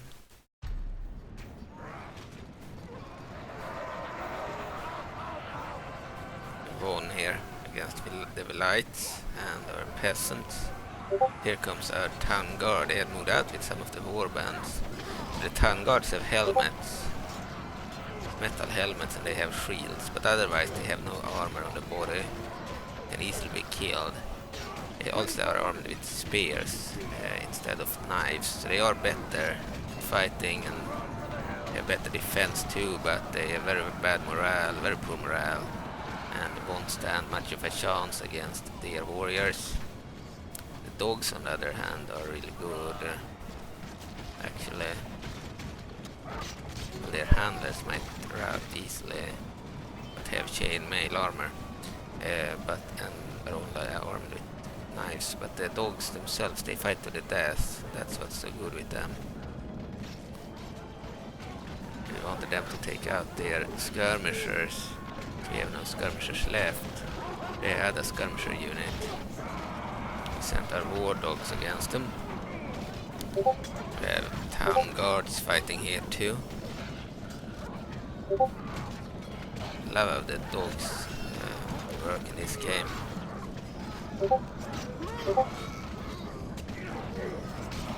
Okay, I love the models, the game, the animations and such. I just think that something needs to be done about this issue here, if it can be. but otherwise really cool. I think they will defeat our town guards. It will take a longer time for them to defeat the dogs. They are actually good. Even if we lose all of them, it's worth it.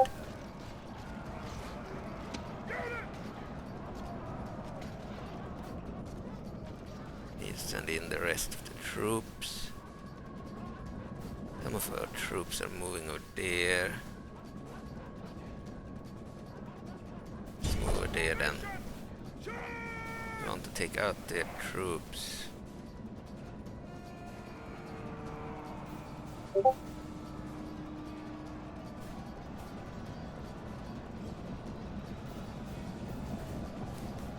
And they are free to defeat our town guards.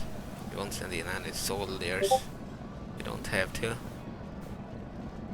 We want our worst troops to fight the barbarians, the Boii. Here we have the animal handlers. They have like hauberk or chainmail or whatever. They have the same bad weapons as the peasants, only knives.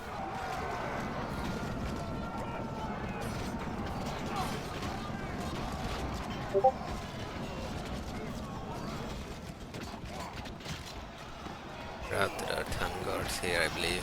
Some of them are still fighting. Now they're broke. So this game is pretty much what Total War Rome 2 should have been. I believe the graphics are slightly better in Total War Rome 2. But this plays so much better. Played Total War Rome 2 in 2014 a bit. I didn't really like it that much. I know it's been improved since then, and there are some modes I would like to play with it, but I don't really like the new way things work. I prefer the Medieval 2 Rome Total War style of gameplay. So that's why this game is probably the better one for me. It's new but still old.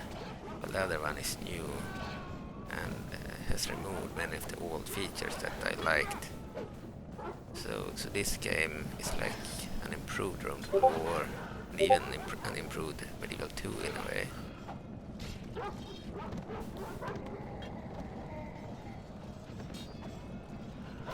The models being way better than in the original Rome Total War. We still have our dogs fighting. They have very good health. They will kill a lot of their troops before dying.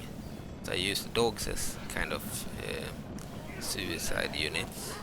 All of them will fight to the death, and then I use the peasants and the town watch troops before I send in any better troops.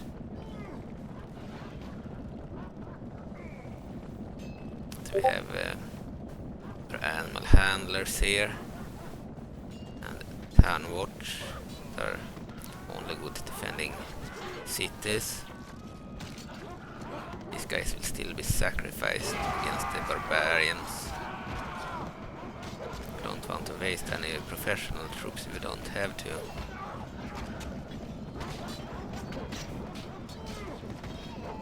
So these are not professionals, they are more like peasants, given a shield and a helmet and a spear. Of course it's better to have a spear than having a knife, and having a helmet and a shield is obviously good for protection. Spear is a longer range, so you can keep a distance from the enemy, while at the same time protecting yourself with the spear. But yeah, they suck. They have no armor on the body. If the enemy gets past the shield and the spear, then they are pretty much defenseless. The enemy, they have no armor either. They have shields and spears too. They lack helmets too. They are worse. I believe their morale is better. They are warriors, warbands. I believe their units are better than our town watch, but thanks to the dogs we managed to kill so many of them, as I think we will be able to handle them with only the town watch. In my earlier tries of playing this game, attempts, I believe that all of the town wards and the peasants were routed. They had to send in the Hastati Roman soldiers. Here I don't have to, which is good. Might play another battle against someone else before ending this episode. We already played this yesterday, so I want to do something new. Now that we are recording, could as well play a bit longer.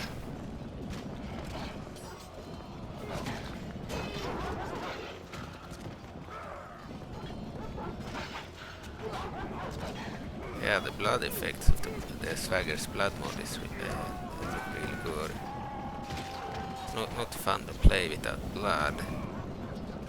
In the vanilla room to core game I had no choice because there is no way to add blood to it. In the Remaster they added that functionality, which is good. And in Medieval 2 you have it already.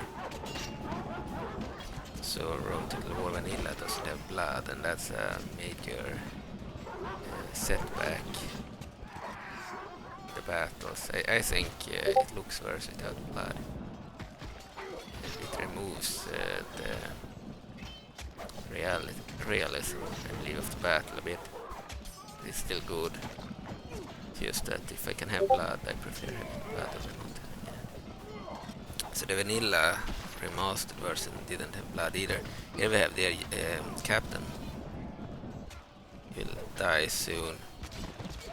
Our town wards could handle them alone. We have lost the dogs. No, there are some still fighting. Let's continue the fight. We will kill all of them. Siege battles I usually kill everyone, because then they will also fight to the death, which is more realistic. They're taking their city, they fight to the last man. There he died. We have won. Town wards managed to win on their own this time. The help of the war dogs. There died the captain. Rome demands victory from her generals, and this day is clearly our victory. Good job, Town wards. So the announcer is the same as in the vanilla game. Clear victory. Quintus Fabius of the Roman faction won against Captain Segvax of the Boii.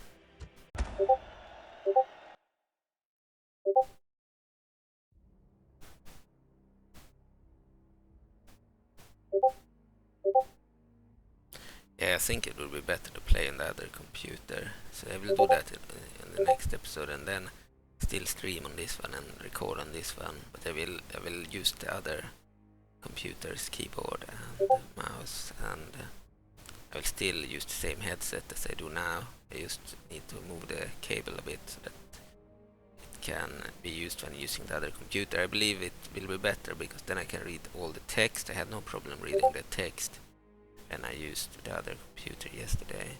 I used to have a problem now because it's so far away from the... I am so far away from the TV screen. The text is far away from me, that's the problem. I have the same problem in Spellforce, the Order of Dawn. So I need to use the other screen when playing Spellforce as well. Yeah. It sucks that I will need to look at worse graphics for playing, but at least that will be better for the actual experience. Then the video will still have the better graphics.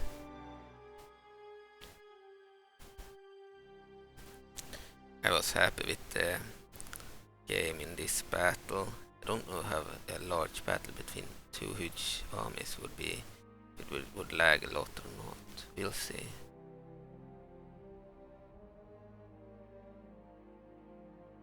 Of course, there are certain things I like in modern Total War Rome 2, such as the animations, like beheadings and such, where you clearly see the heads falling off and such.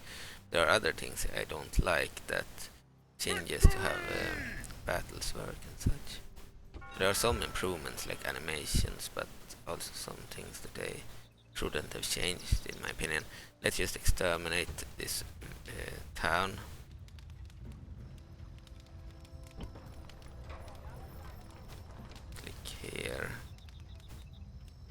should be able to merge the troops. How to merge troops, yes. Gain some money. Destroy their buildings too. Cannot see anything here. So we need to go to settings, gameplay settings. No graphics settings actually, and UI size, confirm.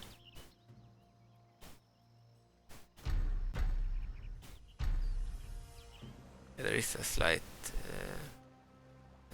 slow motion there. I click on buttons, that's why it opened up the tab and then closed it, shut it down. Yeah, so I will need to use the other computer when playing in the next episode. Okay, we can recruit troops, but I do not want to keep their buildings. We'll destroy their buildings. Demolish buildings. Are you sure you want to demolish this building? Your treasure will be refunded 200 denarii. Sure, because they are barbarian culture. You don't want barbarian culture buildings here. Like the shrine to Epona. And the land clearance can't be destroyed. Okay, same with the trader. No, we can't destroy the trader, we'll destroy it. The walls cannot be destroyed, they are too much destroyed. We destroy the gate and a part of the wall. Let's repair the walls and hire peasants in the city of Bononia. We conquered. Sir! And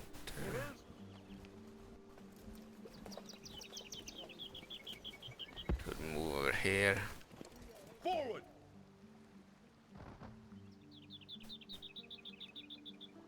I don't like that we left the area totally undefended, but we'll get the peasant the next turn. Okay, we have some announcements. Alerts. Resistance is futile in Bononia, of course. Then we have marriage celebrations. Senate mission successful. Yeah, we took Bononia, it was a mission. We earned some florins, I believe. Senate office assigned. We got some Senate offices probably. Lost, gain, whatever. Revolt suppressed. Sinapa. Okay. Different faction. Diplomatic information. The following factions are now at war with each other. Egypt and the Seleucid Empire. The two giant factions over there. Two giants have declared war on each other. And the Claudian Romans have declared war on the Boii as a consequence of us doing it. So one turn later the other Roman factions will follow suit. Same with the Valerian Romans and the Senate of Rome. So now all of Rome is at war with Boii, whatever. The following factions have declared that they are allies. The Nervi and the Aedui and the I believe that Suebi and Lugo. Okay. And some economic developments too. Okay, our agents could probably be moved. Your Honor? Could probably move over here. Moving. Here we have Volsaia, agent diplomat. Okay, the Volsaia.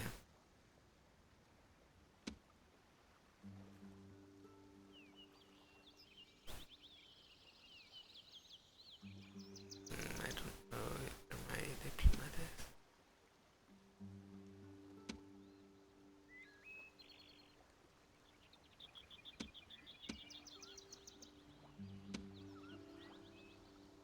Those are not mine. Noble master? is Senate of Rome. Samnites. Okay, we have spoken with those already. Let's move the diplomat over here. Honor.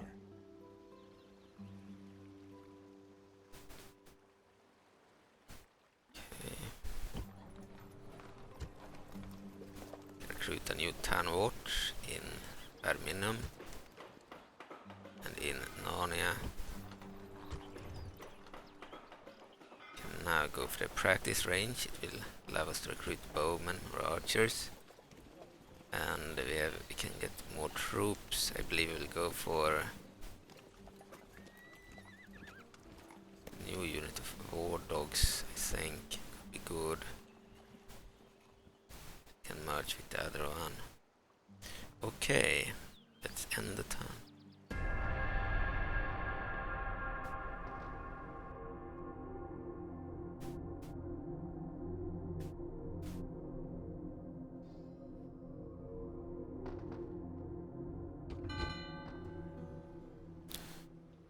Senate mission assigned. Obtain surrender Venetii. Where are they? They're over there. So we need them to surrender to us. Senate feels that this faction has been weakened enough to make forcing surrender a realistic option. Send a diplomat and demand that they become a protectorate under Roman control. Yeah, we want them as protectorate. Okay, diplomatic information. Following factions are now at war with each other. Atropatene has declared war on the Seleucid Empire. The Ariae has declared war on the Paeonia faction. And the SD declared war on the Teutones. Following factions have declared that they are allies: Tylish and Dardania, and the Tylish and the Aetolian League, Massilia and Emporium, and Pontus and the Seleucid Empire. And then the following factions have declared a ceasefire: Dardania and Epirus. Okay. Construction report. We have repaired the wooden palisades of Bononia and some economic information there. Okay.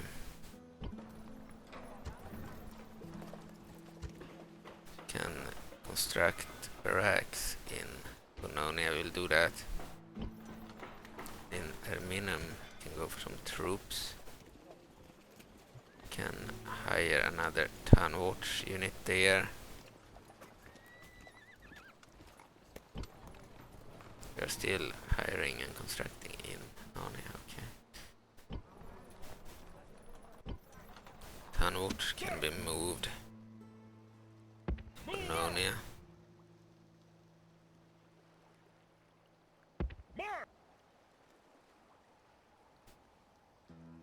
Move them further next time. If we have the enemy. The Boii.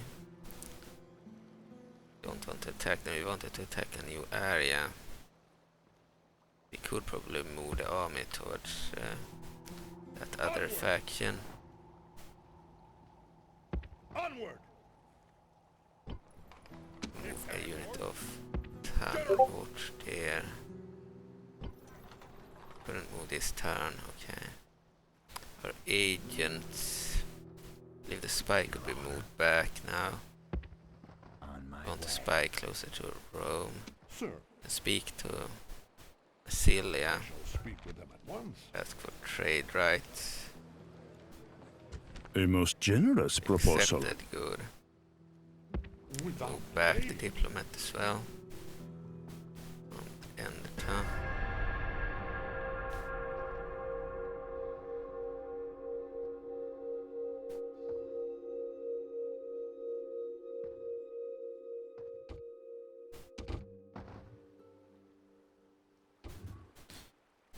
Okay, Senate offices signed. Stuff is lost. Gain. Okay. Diplomatic information. Following factions are now at war with each other. Knossos and Barbarian family of Rome.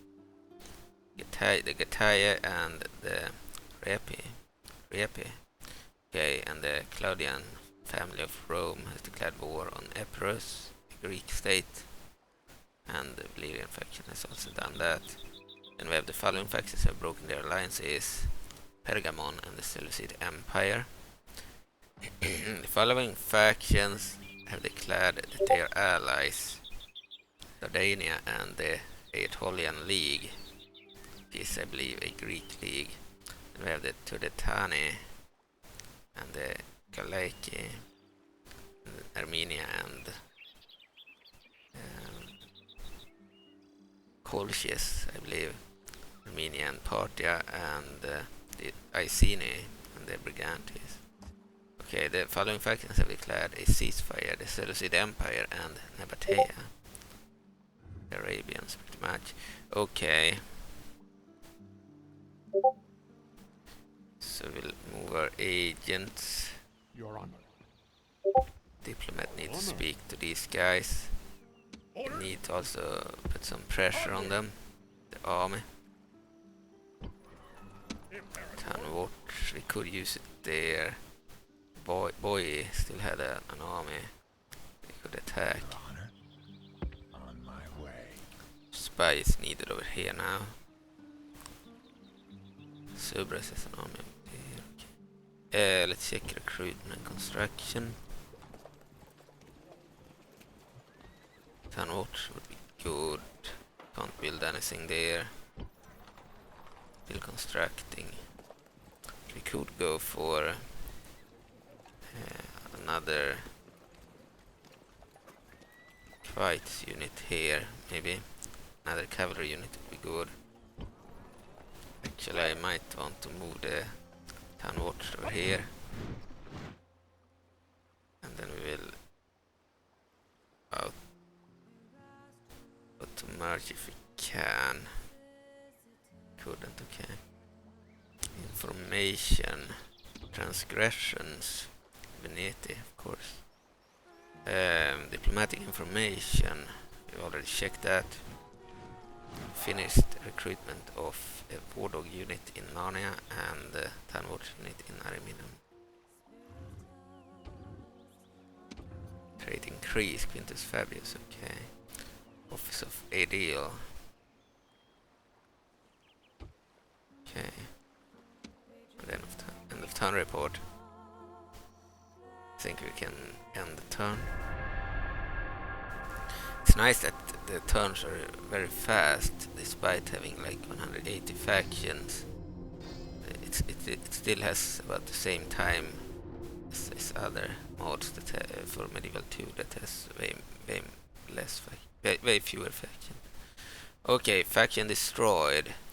Liguria has been destroyed. Okay, Liguria, they are over here, I believe. They are here. No, they are somewhere here. I don't know. Liguria. Okay. Imperator.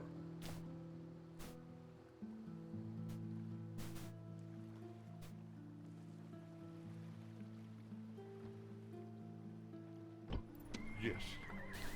Speak to them. Speak with them at once. So this is the Venetii barbarians. Okay, what we want is we want you to become a let's see, make information.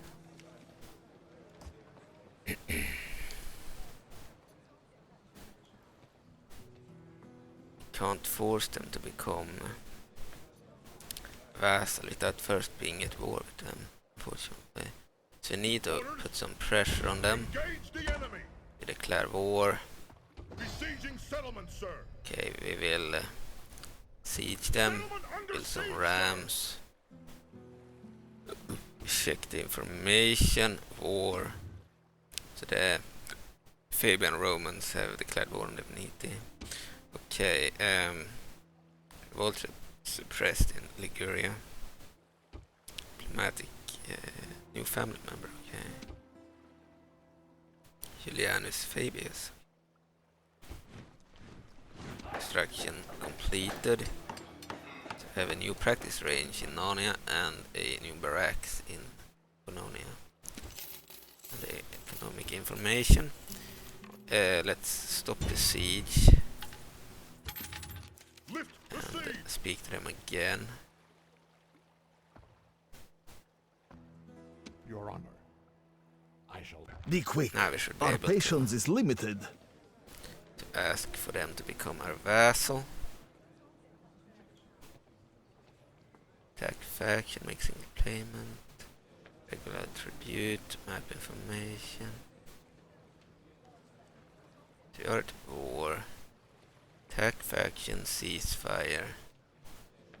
Give region. Make single payment. Request attack faction. Make single payment. Regular tribute. Map information. Maybe we need to wait one turn. Trade rights.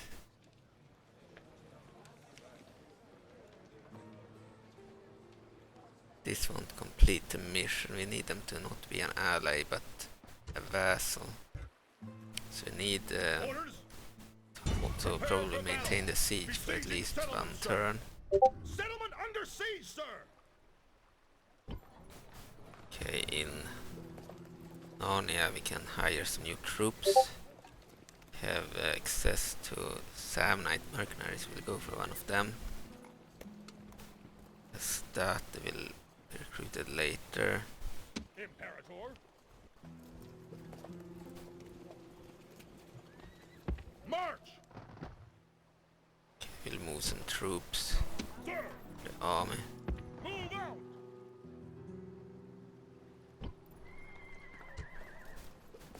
Go for peasants in Arminum. And building here too. Trader would be good. Economy. Just end the turn.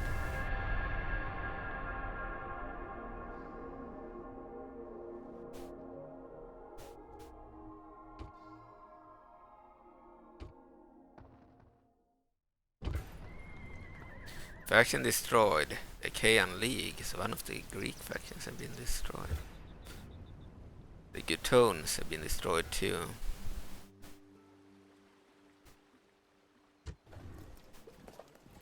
Already finished recruitment of the cavalry. Okay, so we will recruit a new Velites unit then. I need a new one. And new unit of Town Watch would be good too. Can't construct anything in Arminum. Okay, we can go for the port. No, we are still constructing in Narnia. Okay, so trader in Bononia will be constructed. Imperator. And we will send a unit of Equites cavalry. The general. Couldn't reach it this time. We'll move a unit of war dogs to Bononia. Imperator. Yes. Need to stop the siege. Otherwise we can't ask for them to become a vassal, which they need to become for us to finish Be the quick. quest. Our patience is limited.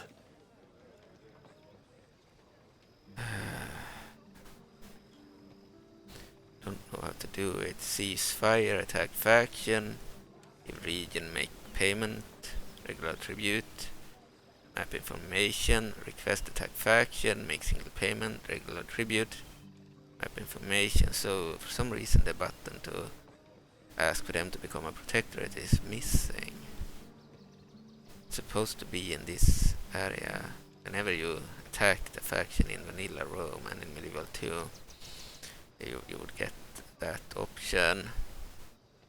But I don't know how to do it here in the remaster. Might have changed how to do it. So I don't know how to ask them to become a protectorate. Very annoying. Maybe I need to speak to an actual general. You didn't have any important character in the city. Who knows? The option to ask for them to become a vassal or protectorate isn't there. Very annoying.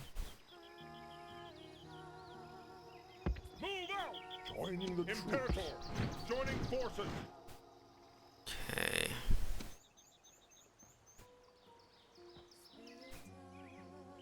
That's not good. Spy could be moved Yes, master. Move there. Okay. Information. Senate seats again. Revolt suppressed in the Cheyenne League. Faction got destroyed. Dramatic information. The following factions are now at war with each other. The Aorsoi and the Colches, and the Venetii and the Pictonese, probably. The Claudian Romans have declared war on the Venetii, and the Valerian Romans and the Senate of Rome. The following factions have broken their alliances: Armenia and Parthia. So Armenia and Persia, pretty much. And the following factions have declared that they are allies: Paeonia and Valerian Romans, and Bastetani and Lusitani, Cilia and the Picetones, and Armenia and Arhan, and the Seleucid Empire and Armenia.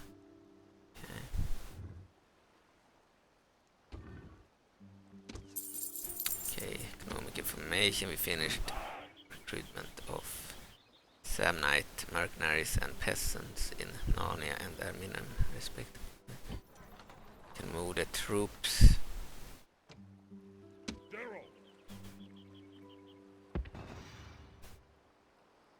Move some peasants to Narnia. A unit of Sun Guards could be moved there too.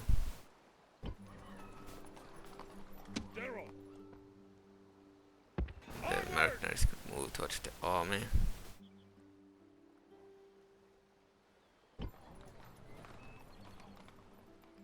We're already constructing and recruiting. Okay. You can hire some peasants in Pannonia. Sir! Okay. We're done.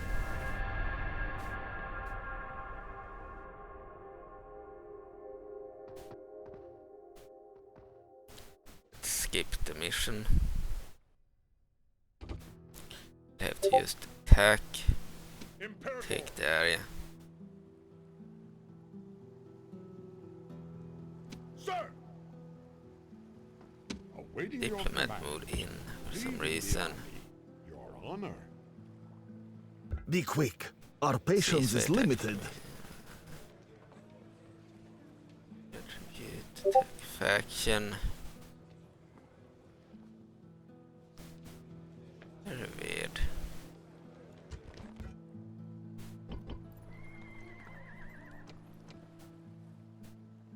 They have their leader here too. Still I couldn't ask them to Orders! become a protectorate.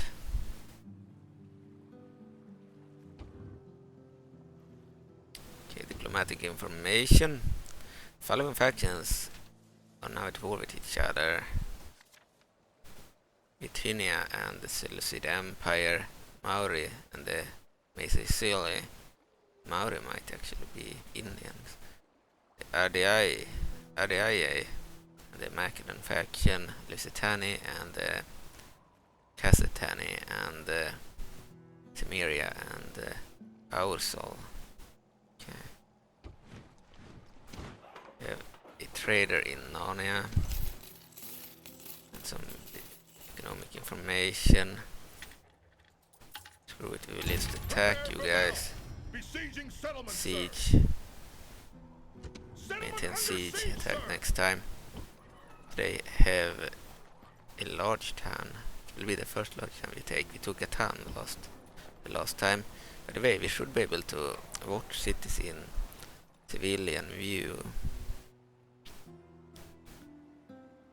This is a fishing village, and this is our capital, a large town. Don't know how to view the civilians. I would like to know how.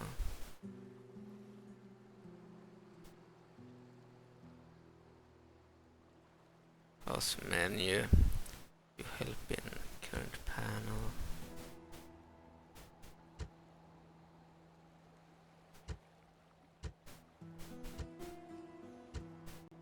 I don't know what this is. Fuck. Manage to open up Steam stuff. Okay.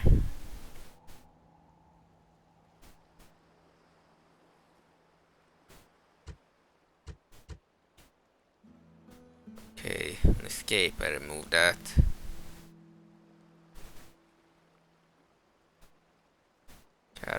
Characters. Buildings and unit. Go to buildings and income and details. Settlement religion. Let's click here. Details. Let's auto manage income. Oh, we don't want to auto manage everything. I changed my mind. Let's see.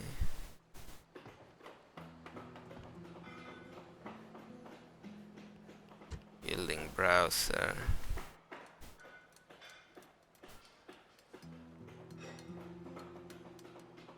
So the menus are totally different in this game.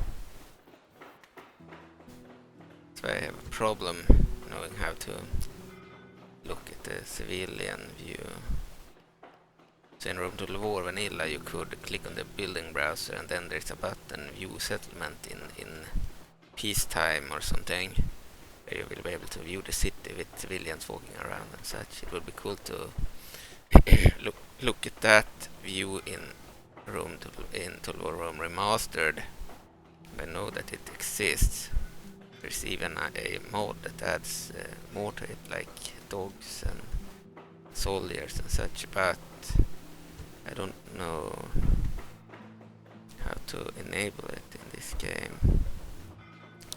Might have to postpone it to the next video, so I can check on Google or YouTube how others do it, and then I can do it. It's cool to watch civilians walk around and such. I mean, in Medieval 2 they removed that feature, so you can't watch the civilians there. It's a shame.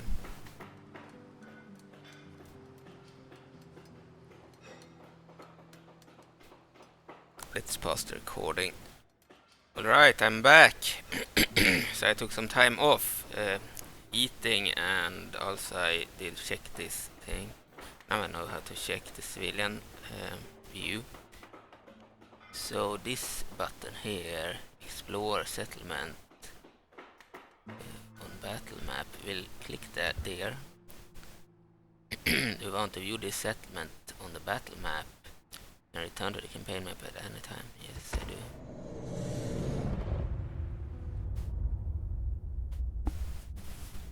Check all the territories that we hold.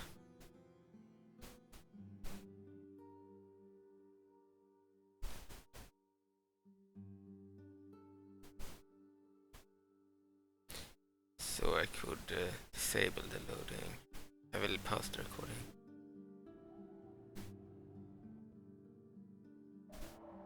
Alright, so the loading took quite some time. It didn't take 20 minutes, but it took at least more than 5 minutes. Probably 7 minutes, maybe. I don't know. Didn't really check the timer. But yeah, it felt like it took longer than Medieval 2, for example, and its mods.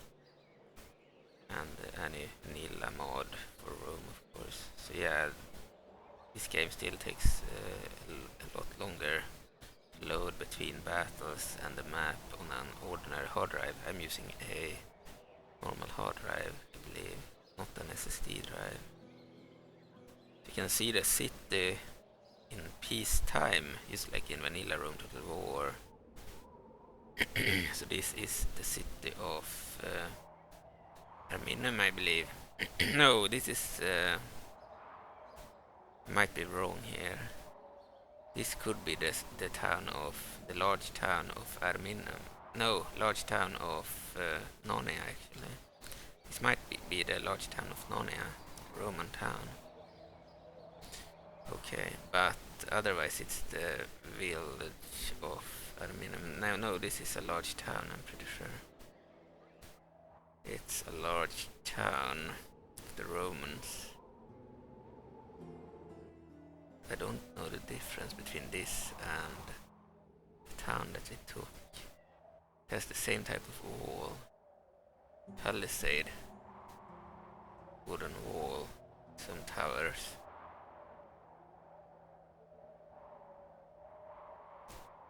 Arrow towers, probably. You can see civilians walking around. And dogs even. This mod has incorporated the civilian mod. Like dogs walking around the street, unlike in Vanilla Rome Total War. And we have troops. I believe in Vanilla Rome Total War it was only one female and one male. And the same is true for the Remaster. Then a mod added soldiers and dogs, but they do not hold their weapons here, which I think is stupid. Because, well, maybe if they are swordsmen, they would have them seated, the swords. If it's a spearman unit, then they would carry the sword, you know, patrols. The guards would carry their swords, spears, I mean, all the time. So swordsmen would have the sword treated if they are not in battle. While spearmen would hold their spears. So, if you ask me, I think they should add spears to their right hands here. It would look better if they walked around with spears. Usually the town guards would do that. This is not a town guard, I believe. It might be... yeah, this is a town guard, and they should certainly add a spear. Yeah, because they have spears in battle. So I heard something about Rome Total War Vanilla and its mods. That it's possible to add soldiers holding their weapons in the civilian view. If you have a weapon in MS3D or whatever modeling tool you're using, whatever program you're using when you edit the models, if you have a weapon rigged to the right hand, like you normally do for units in battle, then it will automatically be removed when you load the model for the civilian view. So the weapon is just made invisible here. The game automatically disables the weapon. But in Lord of the Rings Total War for Rome Total War Alexander, not the remastered version but the original one, there's a sub-mod for it where they added civilians of many races like Rune, Rohan, Gondor, the dwarves and the elves, and they added they didn't add the dogs in Vanilla Rome, but they did add soldiers walking around together with many variations of civilians. There were 2 variations of soldiers and at least 2 variations of females, and I believe like 3 or so variations of men. And the soldiers, unlike the civilians, they held their weapons like the spearmen for example, they held shields just like these, and then they held their spears. And then we had for example, Lothlorien archers that held they had their bows on their backs and arrows and such on the side, so they walked around with their weapons. How did they do that if the game automatically disables the weapon? Yeah, it's possible. If the weapon is I believe the guy behind that submod said something about the weapon not being rigged to the hand, but to the arm or something instead. So if the weapon is rigged to a different place on the model than the hand, then they walk around holding it. Of course, one would need to make sure that it looks good too, but somehow the submodder of Lord of the Rings to Lore or Rome to Lore Alexander, he managed to to rig the weapons to the model so they look good. Looks like it's holding, the model is holding the weapon in the right hand, but it's not really rigged to the right hand, so that the game won't remove the weapon when loaded in this view. That's why they walk around with their weapons. And I think spearmen should have their weapons. I believe in history spearmen walked around holding their weapons. Just like modern policemen have a gun to their side. Of course, the sword shouldn't be held. They need to protect the blade when it's not used. So they have it treated. Okay. This is a large town. I like the civilian view. You can inspect your own cities and just see how they live. For some reason they removed this feature from the later games. Yeah, it's a cool feature. It's just a shame that when I get close, they turn invisible like that. Okay. Yeah, and it looks way better here than in old Rome Total War.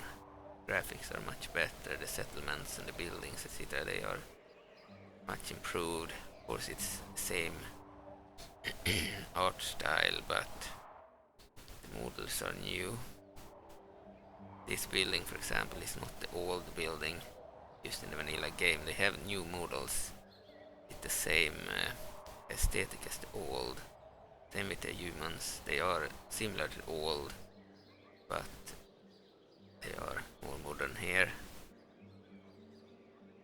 So yeah, really cool. We will return from this view.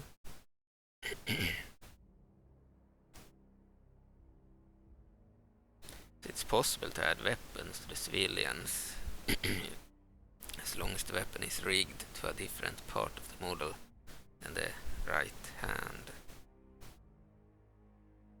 which I think should be done for spearmen. They look better when they hold the spear. They look more intimidating than patrolling without the weapon, you know. Town guards. Doesn't make sense that they do not have their weapon.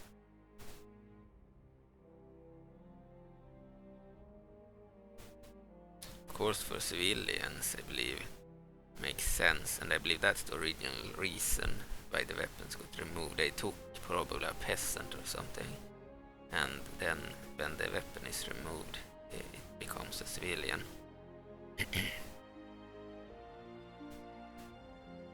But for patrolling soldiers, it doesn't make sense for them to not hold a weapon, unless it's a sword unit. But I believe patrolling units like the town guards, they use spears, and they do use spears in battle. So I can pause the recording during loading times. I forgot about it. I do that now. See you soon. Alright, we're back. Took about 1 minute since I paused the game recording. So it didn't take too long. I believe we checked this area, Narnia, large town. We'll also check this area. A village of the Romans. It's a way of inspecting your own cities and viewing your civilian population as they go about their daily life in the city or village or town or whatever. Also, if you conquer an area, you can see your troops or civilians move in the conquered area too. And if there are any damage to the conquered area, it will still be damaged in the civilian view. For example, if your own city is damaged in a battle, then if you view it in the civilian view without repairing it, then it will still have the damage and the civilians walk around. It's pretty cool in that sense. I just think it's a shame that the civilians are not there when you invade. It would have been fun, you know, to just send in the troops and do some evil stuff, cause some massacres and such. I like options like that. I mean, games, you know, you have Grand Theft Auto or GTA, where you can drive over people and such. So it could be fun in a game like this to just slay every civilian in the city. But unfortunately they are not present when you send in the troops. Only after and before. But yeah, killing civilians and such would have been, at least to my amusement. Because yeah, it makes you feel more powerful when you send in your army and slay everyone. That's what you do after the battle when you click exterminate population, but it's more fun to do it in a way where you actually see the action. So yeah, imagine sending in the army and they walk around like this, and then they can defend themselves with their fists and feet, of course, but wouldn't have any weapons. Of course the guards here would be able to use their spears and such, but the others would just be able to punch pretty much. It would still be fun thing if it was possible. You can see that the settlement is the same. This is a Roman village. There seems to be one different aspect to this game. So in the vanilla game, Rome Total War and its expansions, the village always had no wall, and the town had a palisade wall. This wall, simple wooden wall with arrow towers, but you can't really stand on it. And then a large town had a wooden wall, a much better wall where you can place troops on the wall. And then I believe the city had a stone wall, and the large city had an even bigger stone wall, and then the huge city had a really big stone wall. Of course there were no castles in Rome Total War. In Medieval Total War we have the same system, but then they added 5 new levels for castle types, such as I believe they used a wooden castle, a ordinary castle, a large castle, a fortress and a citadel. Might have forgotten one level or so. Okay, and also they had the 5 older ones that were same as in this game, and each level had a different wall type. So you couldn't have palisade if you had a large town, you couldn't have stone wall if you had a village, for example. But in this game, Total War Rome Remastered, they have changed this. So the village here, the Roman village, has a wooden palisade wall, and the large town also had a wooden palisade, which means that it's possible to build walls for any settlement. Even a village can have a wall in this game. I don't know if it can have later walls than palisades, but the village can have a wooden palisade here. In vanilla Rome it couldn't have a palisade, so you could always invade a village easily without having to use siege. But in this game, villages are defended by walls, and it's seems that you can have any wall type for any settlement type. Could be wrong, but the large town that we visited previously, we inspected previously, it had a wooden palisade, and in the original game it would have had I believe, a wooden wall that you could actually place troops on. So there are some differences, and I think this is better for the defender that you can have walls. It's worse for the attacker. That means that villages might have walls. You can't just expect them to not have walls. You can't just move in. Okay. And this means that a city could be defended by a wooden palisade unless you have built a later wall type, I guess. You have some other looks. Civilians. Okay, it's cool that we can have dogs too walking around in the settlement. Their own animations. Right. So in this game, later city levels can have their first level of wall, unless the wall is upgraded. That's the difference from the old game, which is better for the defender, worse for the attacker, I guess. At least in the early villages and such, it's better for the defender. Might be worse for the defender in the late game if previously if you had a city, you always had when you upgraded a large town into a city, you automatically got the stone wall. Now you need to upgrade the wall separately from the city or town. So even if you upgrade the town into a city, you will still have the wooden wall or even the palisade unless you upgrade it. So you need to do more before you get the stone wall here. Here are the Shrine of Ceres. Custom building. Romans. Can be destroyed. You can destroy buildings just like in Medieval 2 on the campaign map by clicking the destroy building button and right click on the building icons. You can also destroy them in battle in this game, unlike in Medieval 2. You can use siege engine catapults and target the buildings, and then they can be destroyed 100%. Okay. This was a village. We've already seen the town that we conquered, so we've seen a village, a town, and a large town. Let's pause the game. We're back. Took a few minutes to load. Okay, so we've checked out a village, a town, and a large town. The area we're seeing here is another large town. But the town we looked at wasn't a Roman town, it was a barbarian town. And the large city we are besieging over here is also a barbarian area. We have already repaired the walls here, so it will look exactly like in the battle, so we do not need to look at it. But now it will have Roman civilians walking around. They can't look at the civilians from other factions. Can I be of service? Orders. Can attack here. I believe we can attack during the next turn. Settlement Okay. under siege, sir. Yeah, it's a cool feature that we can check civilians and such. And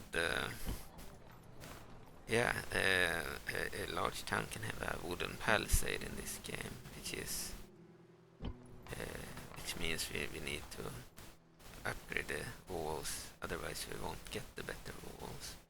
They won't upgrade immediately, automatically I mean, and we upgrade the settlement. Okay. We need to click and Settlement turn. under siege, sir.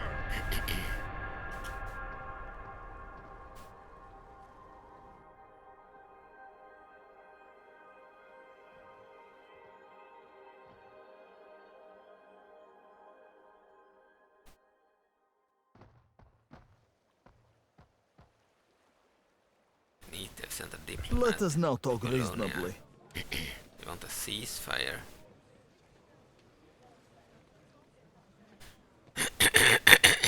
Make a counter proposal. Don't know why I can't ask for them to become a third pay. No. Map information, regular tribute, make single payment, attack faction. Map information, acceptable attack. They are missing the option to ask for them to become a vassal. Unless they have moved that to a different button or something. I have no ideas. They are at war with many factions. All the Romans and some others. Norway. Rebels. There are no independents or rebels. But they are at war with the Norway barbarians. With all the Roman factions that are that's 4 factions. Okay.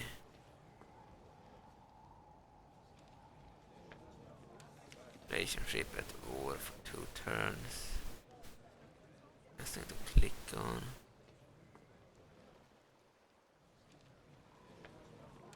Don't want ceasefire. Wanted them to become a protectorate. I will need to look up how to make factions protectorates in this game. Because that option is missing here. It used to be there. Until next time. Dear friend. Norway wants to be allies and they want trade rights. Yeah, we will accept that. Our thanks. That also happens in the vanilla game.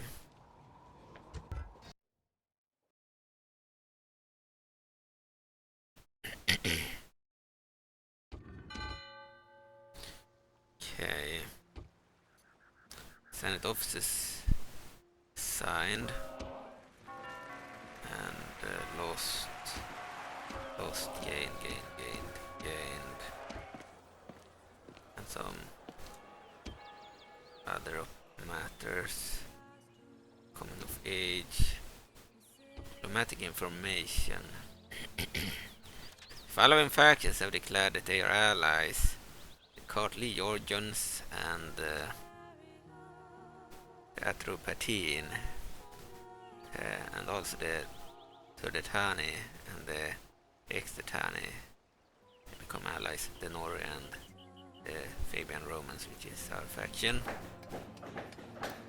Turn reports and economic information. Another check recruitment. Let's construct roads in Pannonia. And recruit more peasants there. In Narnia we will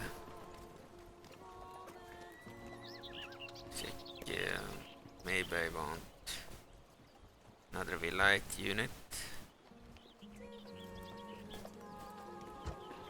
Need range units. Then market could be constructed there too. Can't construct anything in Arminum. Go for another peasant there. We have some troops we can send to the army. March! We have enemy army here. Faction. Therefore attack General! different faction. Sir! We need to attack this time. Settlement under siege, sir! Have 1 slot. Sir! Move, can't move, I see. General! Move Send the out! peasants then. Then we will start the battle. The battle on the battle map. They need to save first, probably. Okay, so we are facing their leader, the monarchs of Bibrax. The monarchs of Bibrax, actually, and we have a full-sized army. Save the game. I don't think this game will crash, but just to be safe, let's fight the battle on the battle map. Could fight a night battle just to check them out. And we will pause the recording. Alright, recording is on. Today is a good Start day the to die. battle. Units! This is a different type of barbarian settlement. The Venetii barbarians have different styled cities. A giant like hall, top of a hill, warlords hold, same buildings as in vanilla Rome, but now using better models. They look the same otherwise, just higher quality versions. It look like ordinary, like Rohan town from Lord of the Rings Total War. So Rohan in that mod used the same cities as the barbarians that are using this one. I believe they had some unique ones like Helm's Deep and Edoras, but otherwise they used generic ones. While from the vanilla game, while most other factions got their own generic settlements too. But there were no need for Rohan. They are pretty much a barbarian Norse-styled faction, used with horses. It's like a Viking faction with horses. So we are fighting during night time. Let's start the battle. We'll change the UI. It's too big. Takes up too much of the screen. Cancel. I didn't want to change that one. Okay, confirm. So the big UI is necessary on the map when using my TV as the screen. That's why we will use the other computer screen and computer when playing going forward. So we will still stream it on this computer, and that way I can read the text because I will be sitting much more close to the screen. Okay, and in battle you want it to be small like this, and it will not be a problem either on that computer because I will be close to the screen, so I will be able to read it. This is a group of barbarian peasants. The Venetii, they are different barbarians than the Boii, with completely different architecture and units.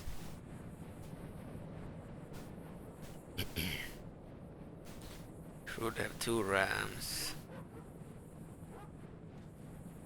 Here is one peasant unit, placed in loose formation.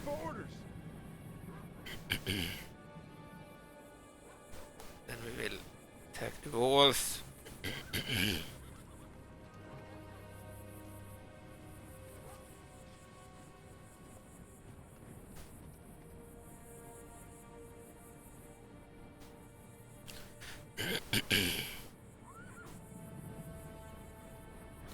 Okay, so this unit will attack the gate. There will be a gate somewhere. Maybe there isn't a gate. Just attack the... Check their wall. Should be a gate somewhere. Ah, they have smaller gates like this. Some banners outside.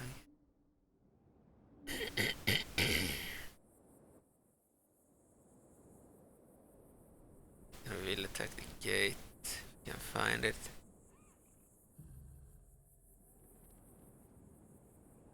Otherwise we'll just attack one of the parts of the wall.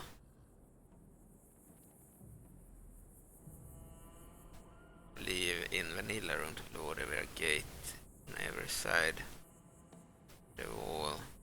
In this version, I think there are only one gate, which is more historically accurate anyway. If I have more than one, maybe two would make sense, one on one side and one on the other, but having 4 gates is a little bit overkill. Just attack the wall, then rams can't take out the stone walls and such, but I don't think they can take out the wooden walls either, but the palisades can be attacked in any part, so to speak. The rams can attack any part of the wooden palisade. Okay, the second ram. Venetii! This unit Ram! can watch, but they are very few. Okay, they will also attack. Look! Orders completed. Their towers are firing arrows at us. If they manage to set the ram on fire, it can actually be destroyed. They are firing fire arrows at it. It is bad.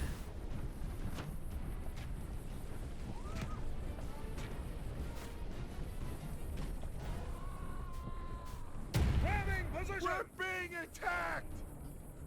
Attack with both rams. If they take out both of the rams, we lose the battle. Ram! This one wasn't supposed to stop. Ramming position!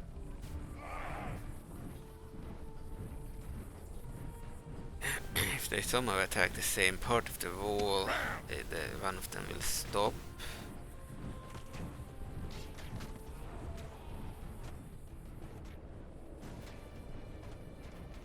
Ramming position!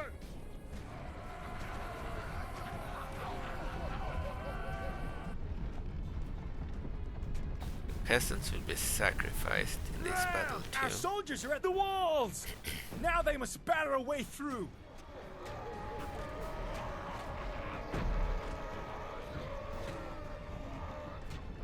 If you attack during night time,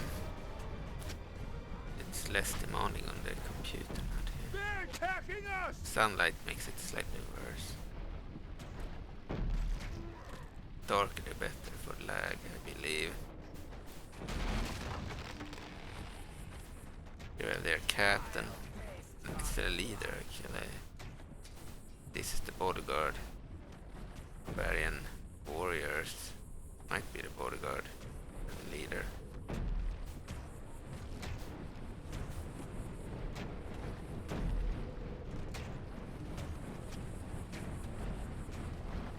This Barbarian peasants. You let our peasants fight their peasants. Their peasants have better armor, I believe. They have some kind of mail, maybe. The Leather. gods have armor, smiled on maybe. us today! The walls are broken! Our troops should be ordered forward! Waiting for They orders. look better. They're attacking us! Orders completed! Says they are attacking. Maybe it's the towers.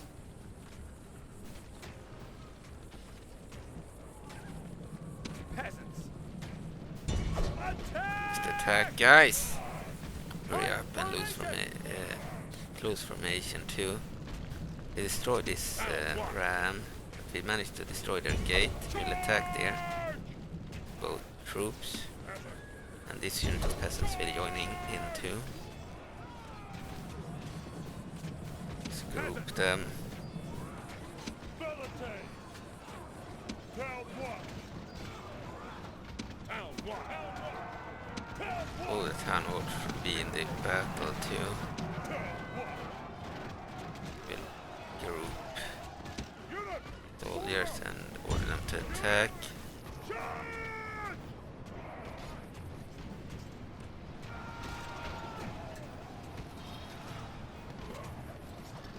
Fuck, they sent out fucking cavalry.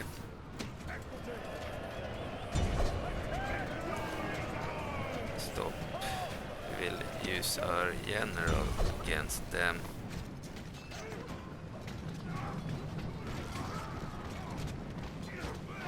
One of our generals, one of the worst. So the further to the right the general is positioned, the worse he is.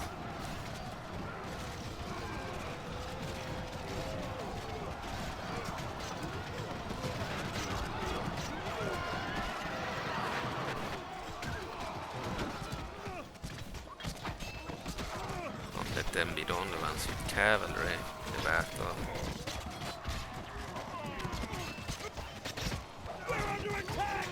This game looks way better than Vanilla World War. Really feels like a modern version of the old game. It looks very good. Actually, thought it didn't have much of a change in terms of models until I played it God be myself. praised! The enemy king now shows his true colors as he runs from the battle. The enemy king has been slaughtered. King Let is us hope he dead, does not dear poison king. the carrion birds. Our cavalry shouldn't hunt them. Should move back. And peasants should join into this group. They are fleeing, okay. Let's follow the barbarians into the city. Into a large town.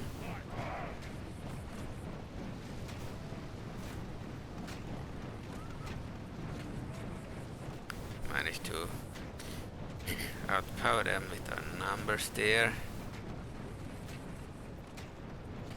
Do not need to send in anything better.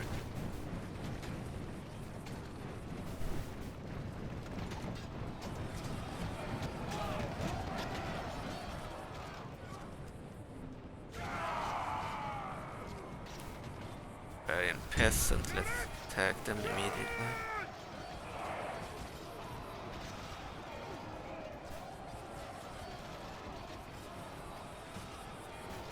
Retreating. We fight here. Yeah, we have a unit of war bands here.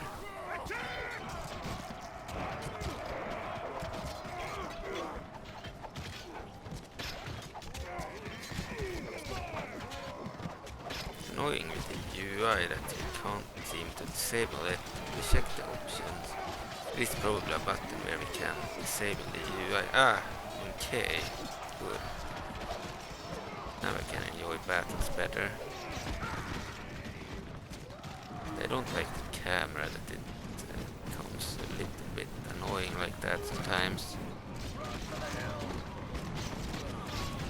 The camera is a bit annoying on this computer. It wasn't as annoying in the other. It's because the mouse is a bit faster here. Yeah, it will be nice to use the other computer when playing. So I won't have as many issues with the camera and such.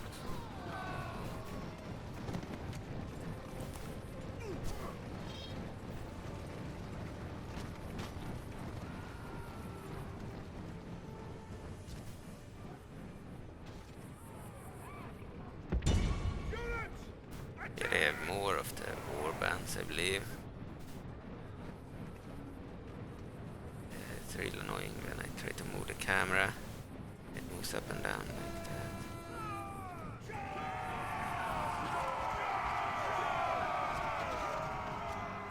Here we have even more of the enemy. Charge them.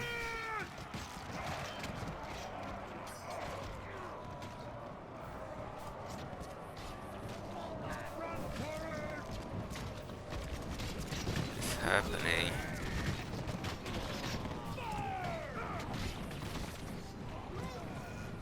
Let's click OK. I need to have an overview. Okay, so we can place them under AI control.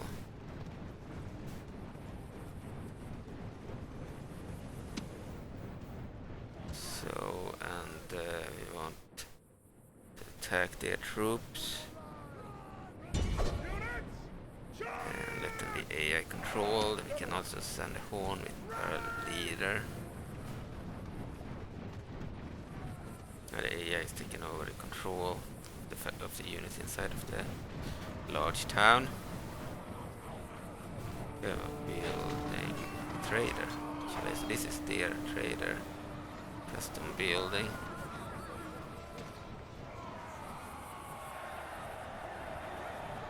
Seems to have one over here. Town guards. We also have some lights here.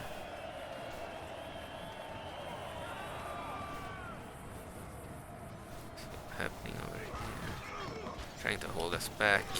Move the UI again. Don't need it. Yeah, it will be nice playing this when using the other mouse. I can't use it on this computer, it has too short a cable.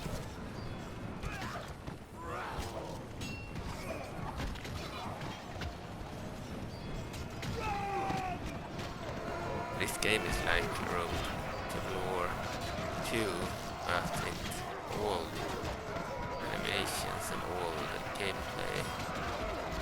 Some of the animations in the new games are better, of course, like the beheading animations and they cut off limbs and such. Those things could have been an improvement. I know some people would prefer these animations that are just straight going for the kill. But I enjoyed seeing them cut off certain parts of enemies. So that's one thing I miss from Rome 2. But for the most part I think the old game is the better game. It's just that the animations of the new game would have been a good idea to port over, I think.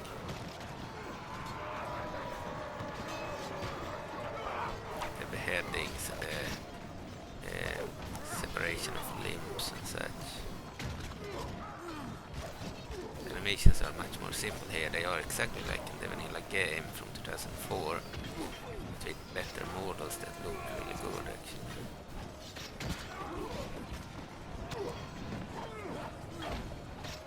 So everything has been improved graphically, but the animations are still the old ones. I have nothing against old animations, they are great, but they are not as flashy as the new.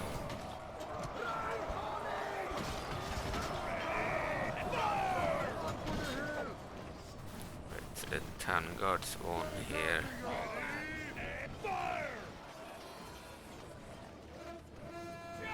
One thing I don't like in the remaster is that when they run and when they route, when they break, they run too slow. They hardly run. It's more like they walk faster. But it's probably more realistic. If you have been fighting all day and then you're trying to retreat, you would probably be a bit tired. So it makes sense that they can't run full speed. Also they might have damage on their legs or bodies, because they wouldn't be in top condition to sprint away. I believe they were way faster when they ran in the vanilla game. Here it's more realistic, where they are not very fast when they retreat. Even infantry can hunt them down. Unlike in the vanilla game where you need cavalry to hunt down enemies, otherwise they will always escape.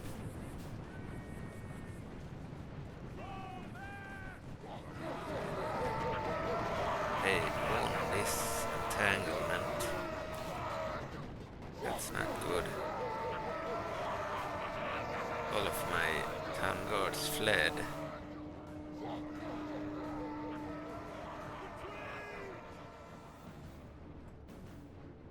Lights are here too.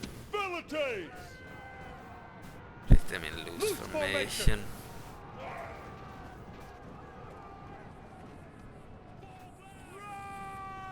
Waiting for orders. Garbage mode could be on. Don't know why it wasn't on. Right wheel could also be on.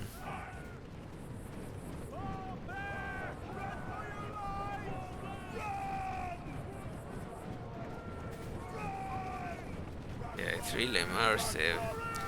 you look at it like this, just the camera is very annoying. It will be fixed when I play on the other computer, but then I will have to deal with the worse graphics. I thought when I played on the other computer that it looked really good, but now after playing on this one, of course it will look worse. It's really immersive. It's like a giant version of the old game. It's like someone took the old game and gave it like a modern touch. We have some peasants too, treating. You can see they are not very fast when they run. Even infantry can hunt them down. They're not really running, they are walking a bit faster. Look there. They're infantry. I don't think the animations when they walk and run are very good. I think it looks weird. In the vanilla game I believe they did run way faster. And it actually looked like run. Here it looks like they walk a bit faster than normal. They routed the peasants and the town guards, the V-lights.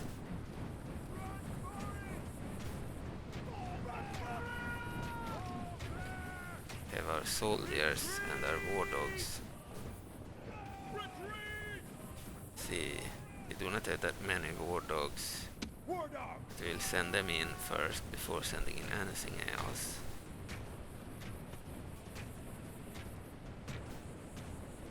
Is that... That's the enemy. Attack them with the dogs.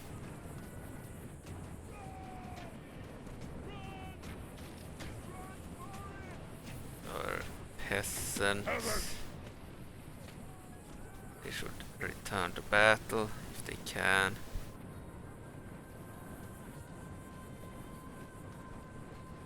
Seems to be difficult to click on them. There. How many dogs do we have? Dogs should be charging about now. Yeah, we did restore a few of them. Still the old unit that was the other battle. They lost most of the dogs, but we still restored a bunch. Since then.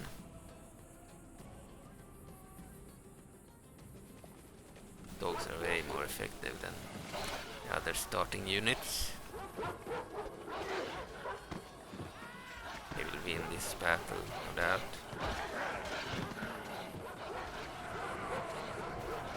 Annoying with the camera, don't like it.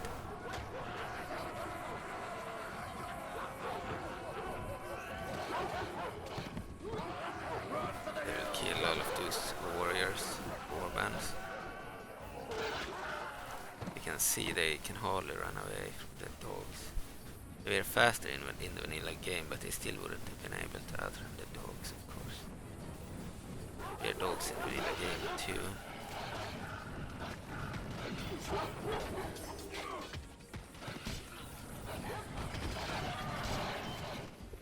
Here we have the animal handlers, hauberks or whatever.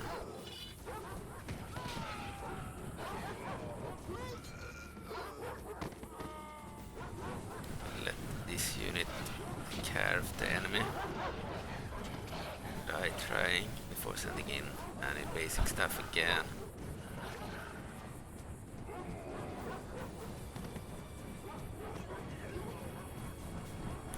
I love the new graphics and models. It's much more epic to play Rome to War this way. Also with the new mods, it has so many new factions and such. There's no point playing old Rome to War when you have this one, unless you play a mod that isn't available on this engine. It's not an easy thing to just port it over. The modder will need to rig all the models for this game, which takes twice as long as rigging for the old game. Rigging the models for the old game, I mean. Then they need to move over everything else too. So yeah, it's it's easier than making a mod from scratch because you already have the assets of the mod. You still need to do a lot of work to move over every single thing from one mod to another. That's why Degwax has done an impressive amount of work, just porting over everything from Lord of the Rings to War to the Remaster. I believe he said he has a version with the campaign, but I don't have it right now. If I get it, I'm gonna start the campaign there. Imagine playing that game in the Remaster. I have plans. I have had plans to restart my Isengard campaign in the old game for Rome to the War. Alexander. I also had the plans to start the Lothlorien campaign and to continue the Mordor campaign, but I couldn't continue the Mordor campaign. Crashed every second battle I finished. I didn't like it. I mean, when I played it in 2013, I never crashed.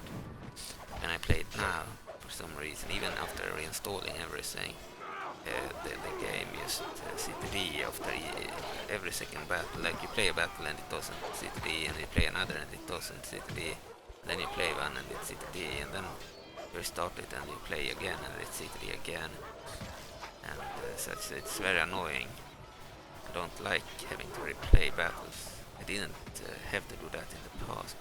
There must be some incompatibility with an update from Windows or something. I mean, back in 2013 that mod was really stable. It didn't crash. But now it's CTD after almost every battle, which is annoying. You win the battle and then it's CTD when you're about to return to the map. That's why the remaster is needed, so we won't have those issues anymore.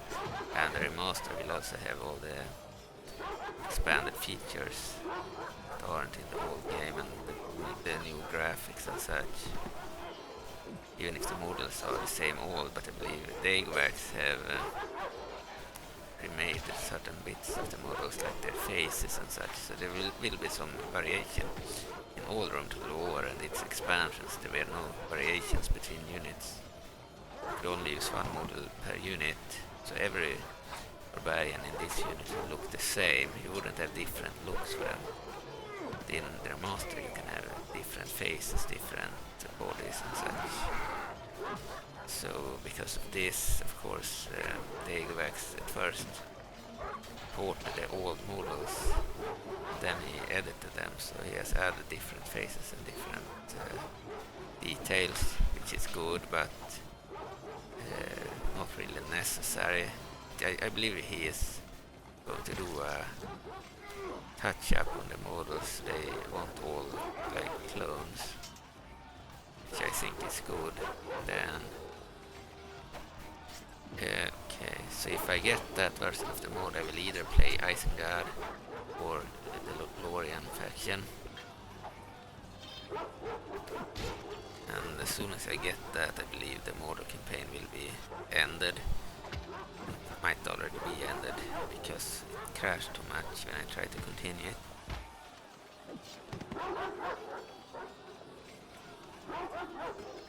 I won't restart it in the remaster. Instead we'll start an Isengard campaign or a Lothlorien campaign. That might be fun.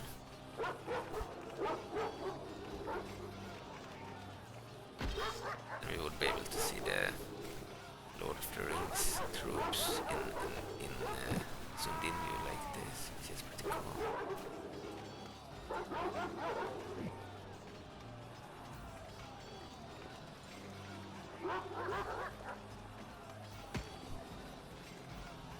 We've almost killed all the dogs.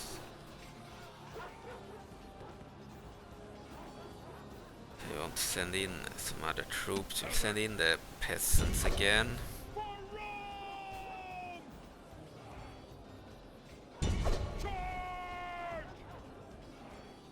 The quits could be sent in again too. War dogs! Charge! Okay, that's good enough.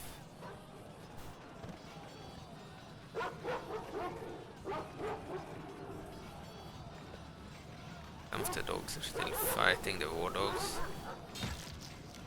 They kill the last one, I believe. Handlers are easily routed, they will probably flee. They see the barbarians charging them. Here are the handlers. Now they retreated, one of them died.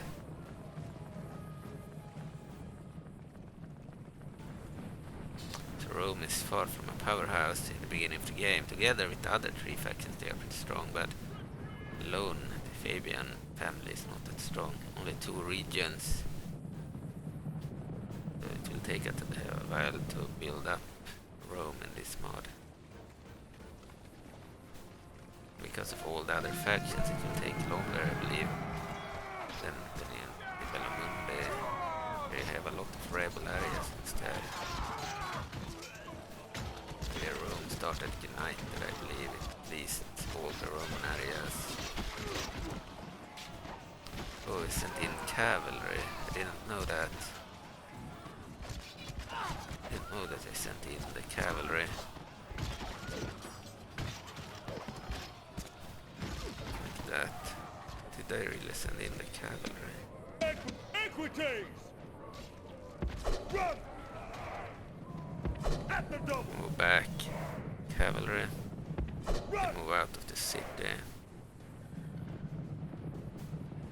Didn't know that I sent in the cavalry. Somehow I managed to click on the cavalry. Okay, if we check the balance of power, you can see that we have almost won. I can hardly read the text here. I don't know how many they have left. There will be a difference in the next video, where we will use a different screen, where I can easily read the text. The fuck is wrong with the cavalry? Didn't they tell them to move out of this?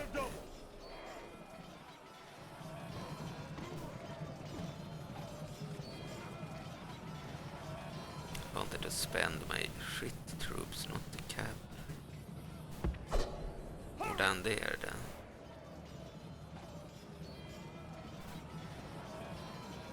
So we have only 3 of them remaining. Great. Maybe I'm wrong. Maybe others actually moved out.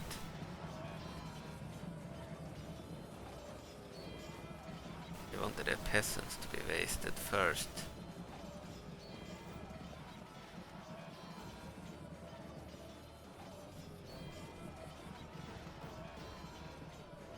Now they will win because of the cavalry. Kill a lot of their troops.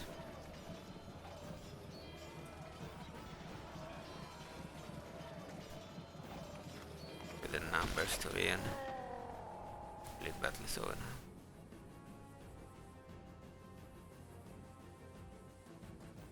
Unless they have more troops somewhere. The gods be Continue. praised! The enemy's hearts are full of fear and now they flee! This are quite. Wow. At the double! Okay, we had quite a few horsemen still there.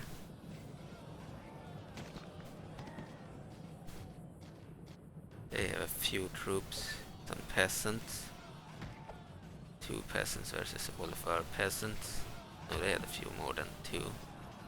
We'll win this, I believe, unless we break. Forward! They're attacking us! Peasants! Actually, you should just charge them. Use flare. They are like 5 or 4. I believe they are 4. We should win unless we break. I believe we will win this.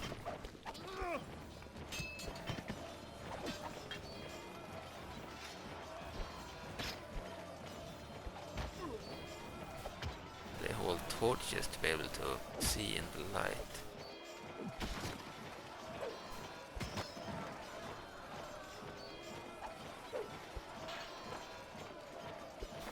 Their peasants have like shorter swords, and ours have knives.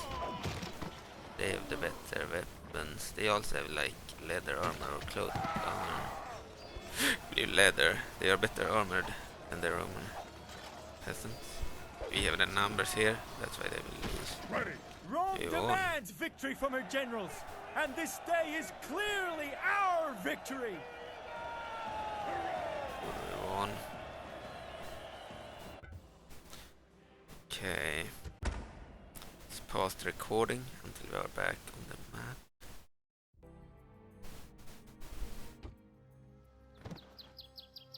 Right, we won the battle. Victory! Rome has conquered. Exterminate the population. Faction destroyed. We destroyed the Venetii.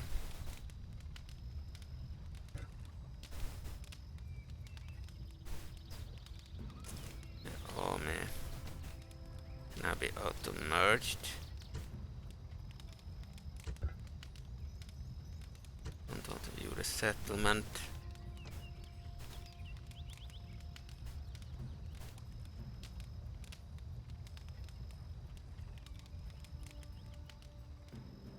Okay, we're done there. Sir. Daryl. Imperator. Leave a general here. No, leave one of the peasants and one general there. We'll move. Need to move Daryl. this army. We should move it some better troops. Orders. Move it to generals. Joining forces.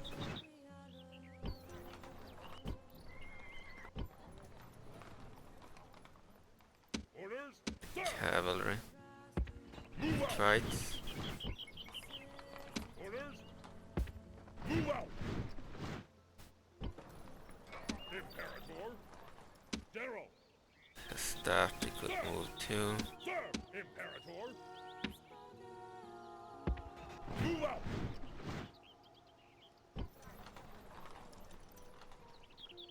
Daryl. Principes. Move out. Much all the units that we aren't really fighting. Sir. Orders. Sir. We can move the. We can leave the rest. Sir. Okay, we'll leave the rest there. Defend this area. We'll destroy their buildings. We need to first go to settings, graphic settings, UI size. I can see what I'm doing, what's actually written. Okay, destroy all the barbarian buildings. We can destroy, gain us money, then we can rebuild settlement with our buildings. We still have their main building, but if we upgrade the large town, then it will become a Roman settlement. At least in the old game that happened. It should probably happen here too. Okay, we'll destroy their religious shrine.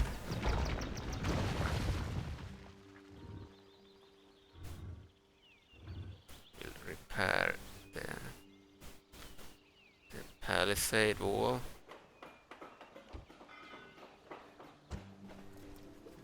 And recruit a new unit of peasants there, the only unit we could recruit there.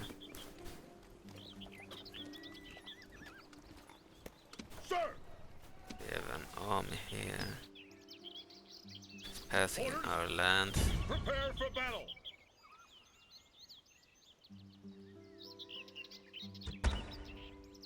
Okay, we couldn't attack this time. So I guess we could just end the turn. Ah, we have some information. Let's see here. Resistance is futile in potassium or Batavium. Actually, I believe Batavium. Okay.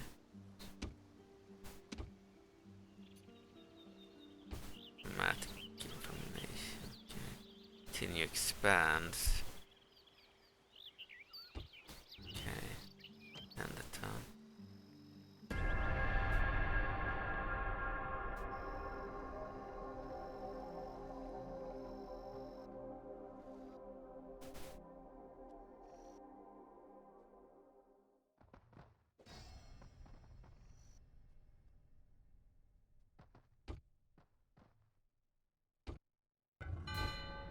Faction destroyed. Kartli has been destroyed. That's the Kingdom of Georgia in ancient time. Okay. Orders?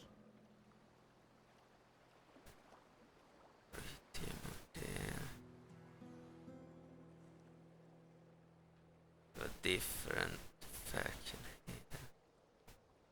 Barbarian faction.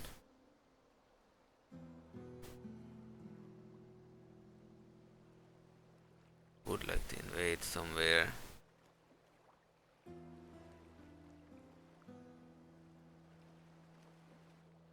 Makes sense to take this area, Mediolanum, from the Insubras.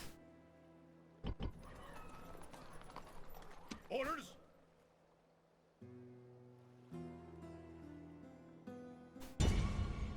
Engage the enemy!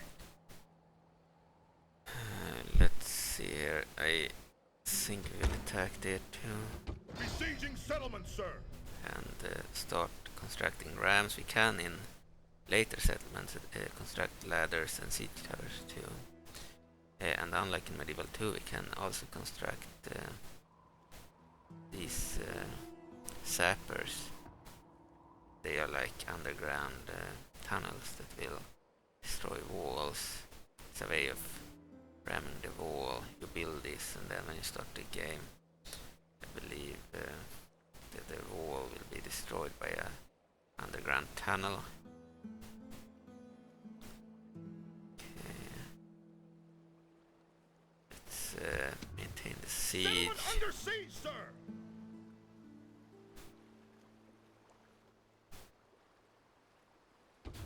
Dramatic information. Alliance in tatters. So the Insubres were allied to the Senate of Rome, but the Senate choose our side. Okay, we have declared war on them. The Insubres. Insubres. I'm not sure about the pronunciation. Revolt suppressed in Kartlia. They were destroyed. Dramatic information. The following factions are now at war with each other.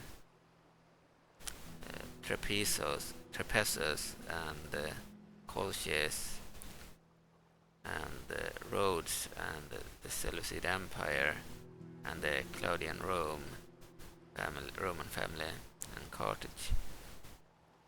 So Claudian Rome has declared war on Carthage. Carthage is holding areas in Sicily, I believe.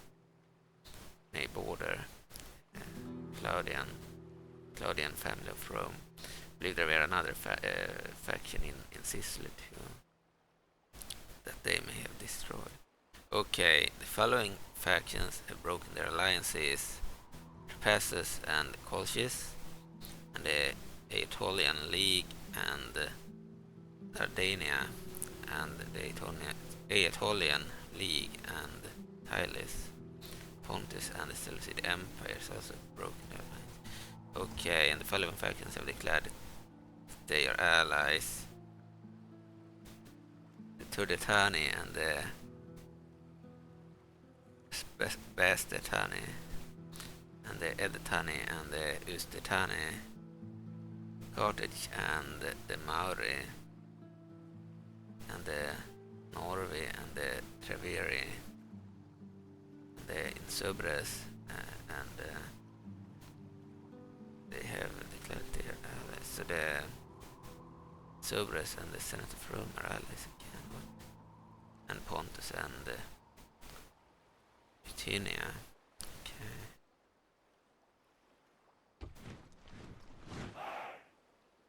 Narnia, we have a new unit of elites, Javeliners. In Ariminum, we have a new peasant unit. Same in the Bononia and in Botavium. Narnia, and in Batavian we have a wooden palisade repaired. And the end of town report.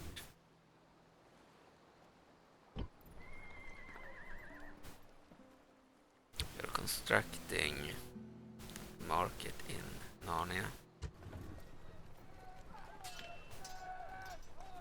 And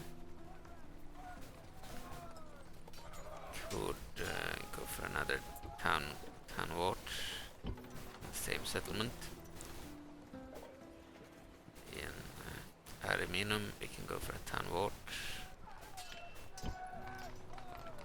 In Bononia we can now go for a town watch. We'll do that.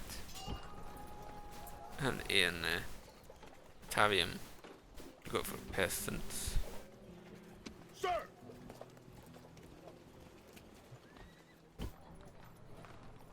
Orders? Move the peasants to the army. Sir! The Forward! war dogs. General! Sir! One unit of peasants could be moved. No, we will send the town guards. Okay, they are ready to attack. At your Imperator. service. The Insubres have an army next to the settlement. They Imperator. might be backed up. Okay, yeah, well, we have finished one of the rams, but we need two at least. We can't Settlement attack under this time. siege, sir! Here we have a diplomat. Let's move him down there. Your honor. There was spies on there too. Yes, master. Let's move a spy over there. Secrecy is assured. Moving. We have a faction here. Helviti. And Nervit. Okay, let's end the turn.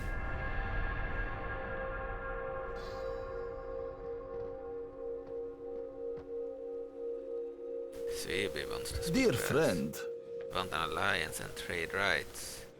Well, we will accept for now. our thanks. They have trade partners. Rome. Simri. Matum. Markomani actually. And Lugi. They're allied. Us and the Markomani. The Lugi. War with the Boii, our enemy. Okay, we have a common enemy.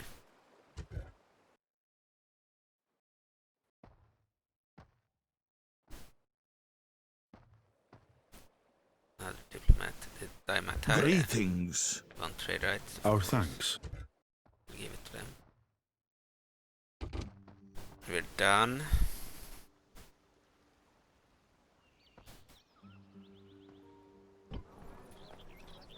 Okay, then we'll check this again. Marriage celebrations. Okay. Intus Fabius to Octavia. Okay. And Senate offices signed. Senate offices lost. Senate office gained.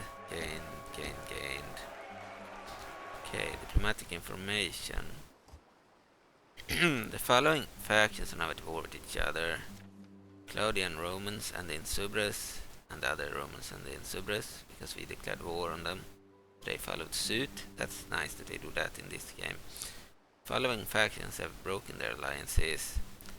Cappadocia and the Seleucid Empire, Macedon and Odrysia, Carthage and Syracuse, which is the other faction in Sicily, and Odrysia and Polonia, Macedon and Tylis, and Armenia and the Seleucid Empire. Okay, the following factions have declared that they are allies.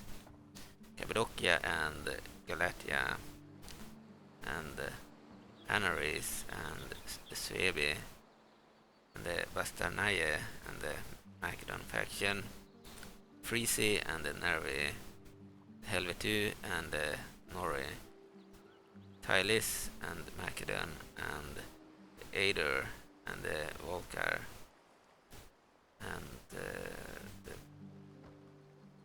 Mamertines and Carthage, Armenia and Atropatene and Svebi and our faction, the Fabian Roman faction. Okay.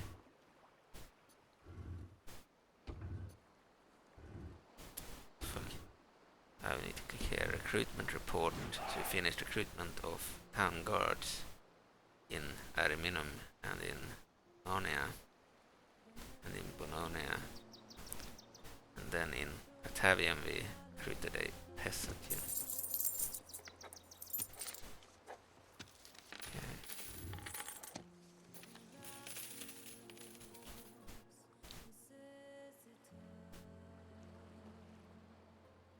Here we have the Mamertines faction and the Illyrian Romans.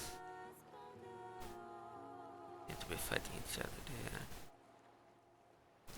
Okay, I was wrong. It was the what is the name? Valyrian Romans that are fighting them. Okay. Recruit a unit here. I think another unit of elites would be good. Another unit of peasants here. Peasants in Bologna as well. Peasants in Batavium. You can upgrade the walls in Batavium to a wooden wall. It's a large town with a good settlement at the capital. Fell to us. Can be build a shrine of Bacchus here too in Bologna, and a blacksmith that will increase our armor and such could be built in Narnia, and then Ariminum can't build any buildings.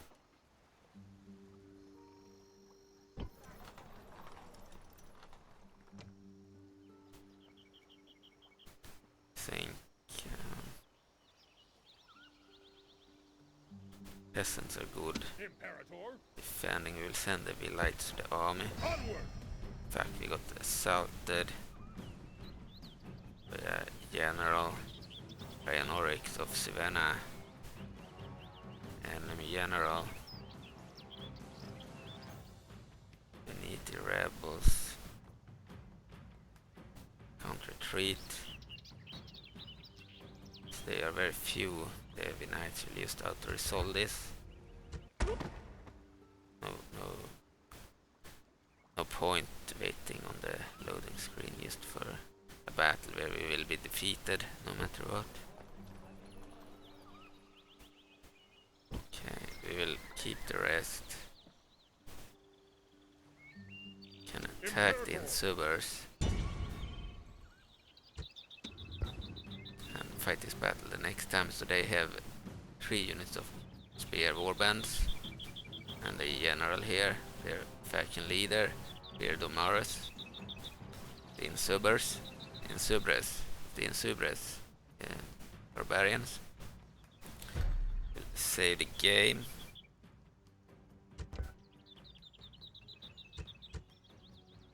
And here is where we will end it. Thank you for watching, and see ya in the next episode.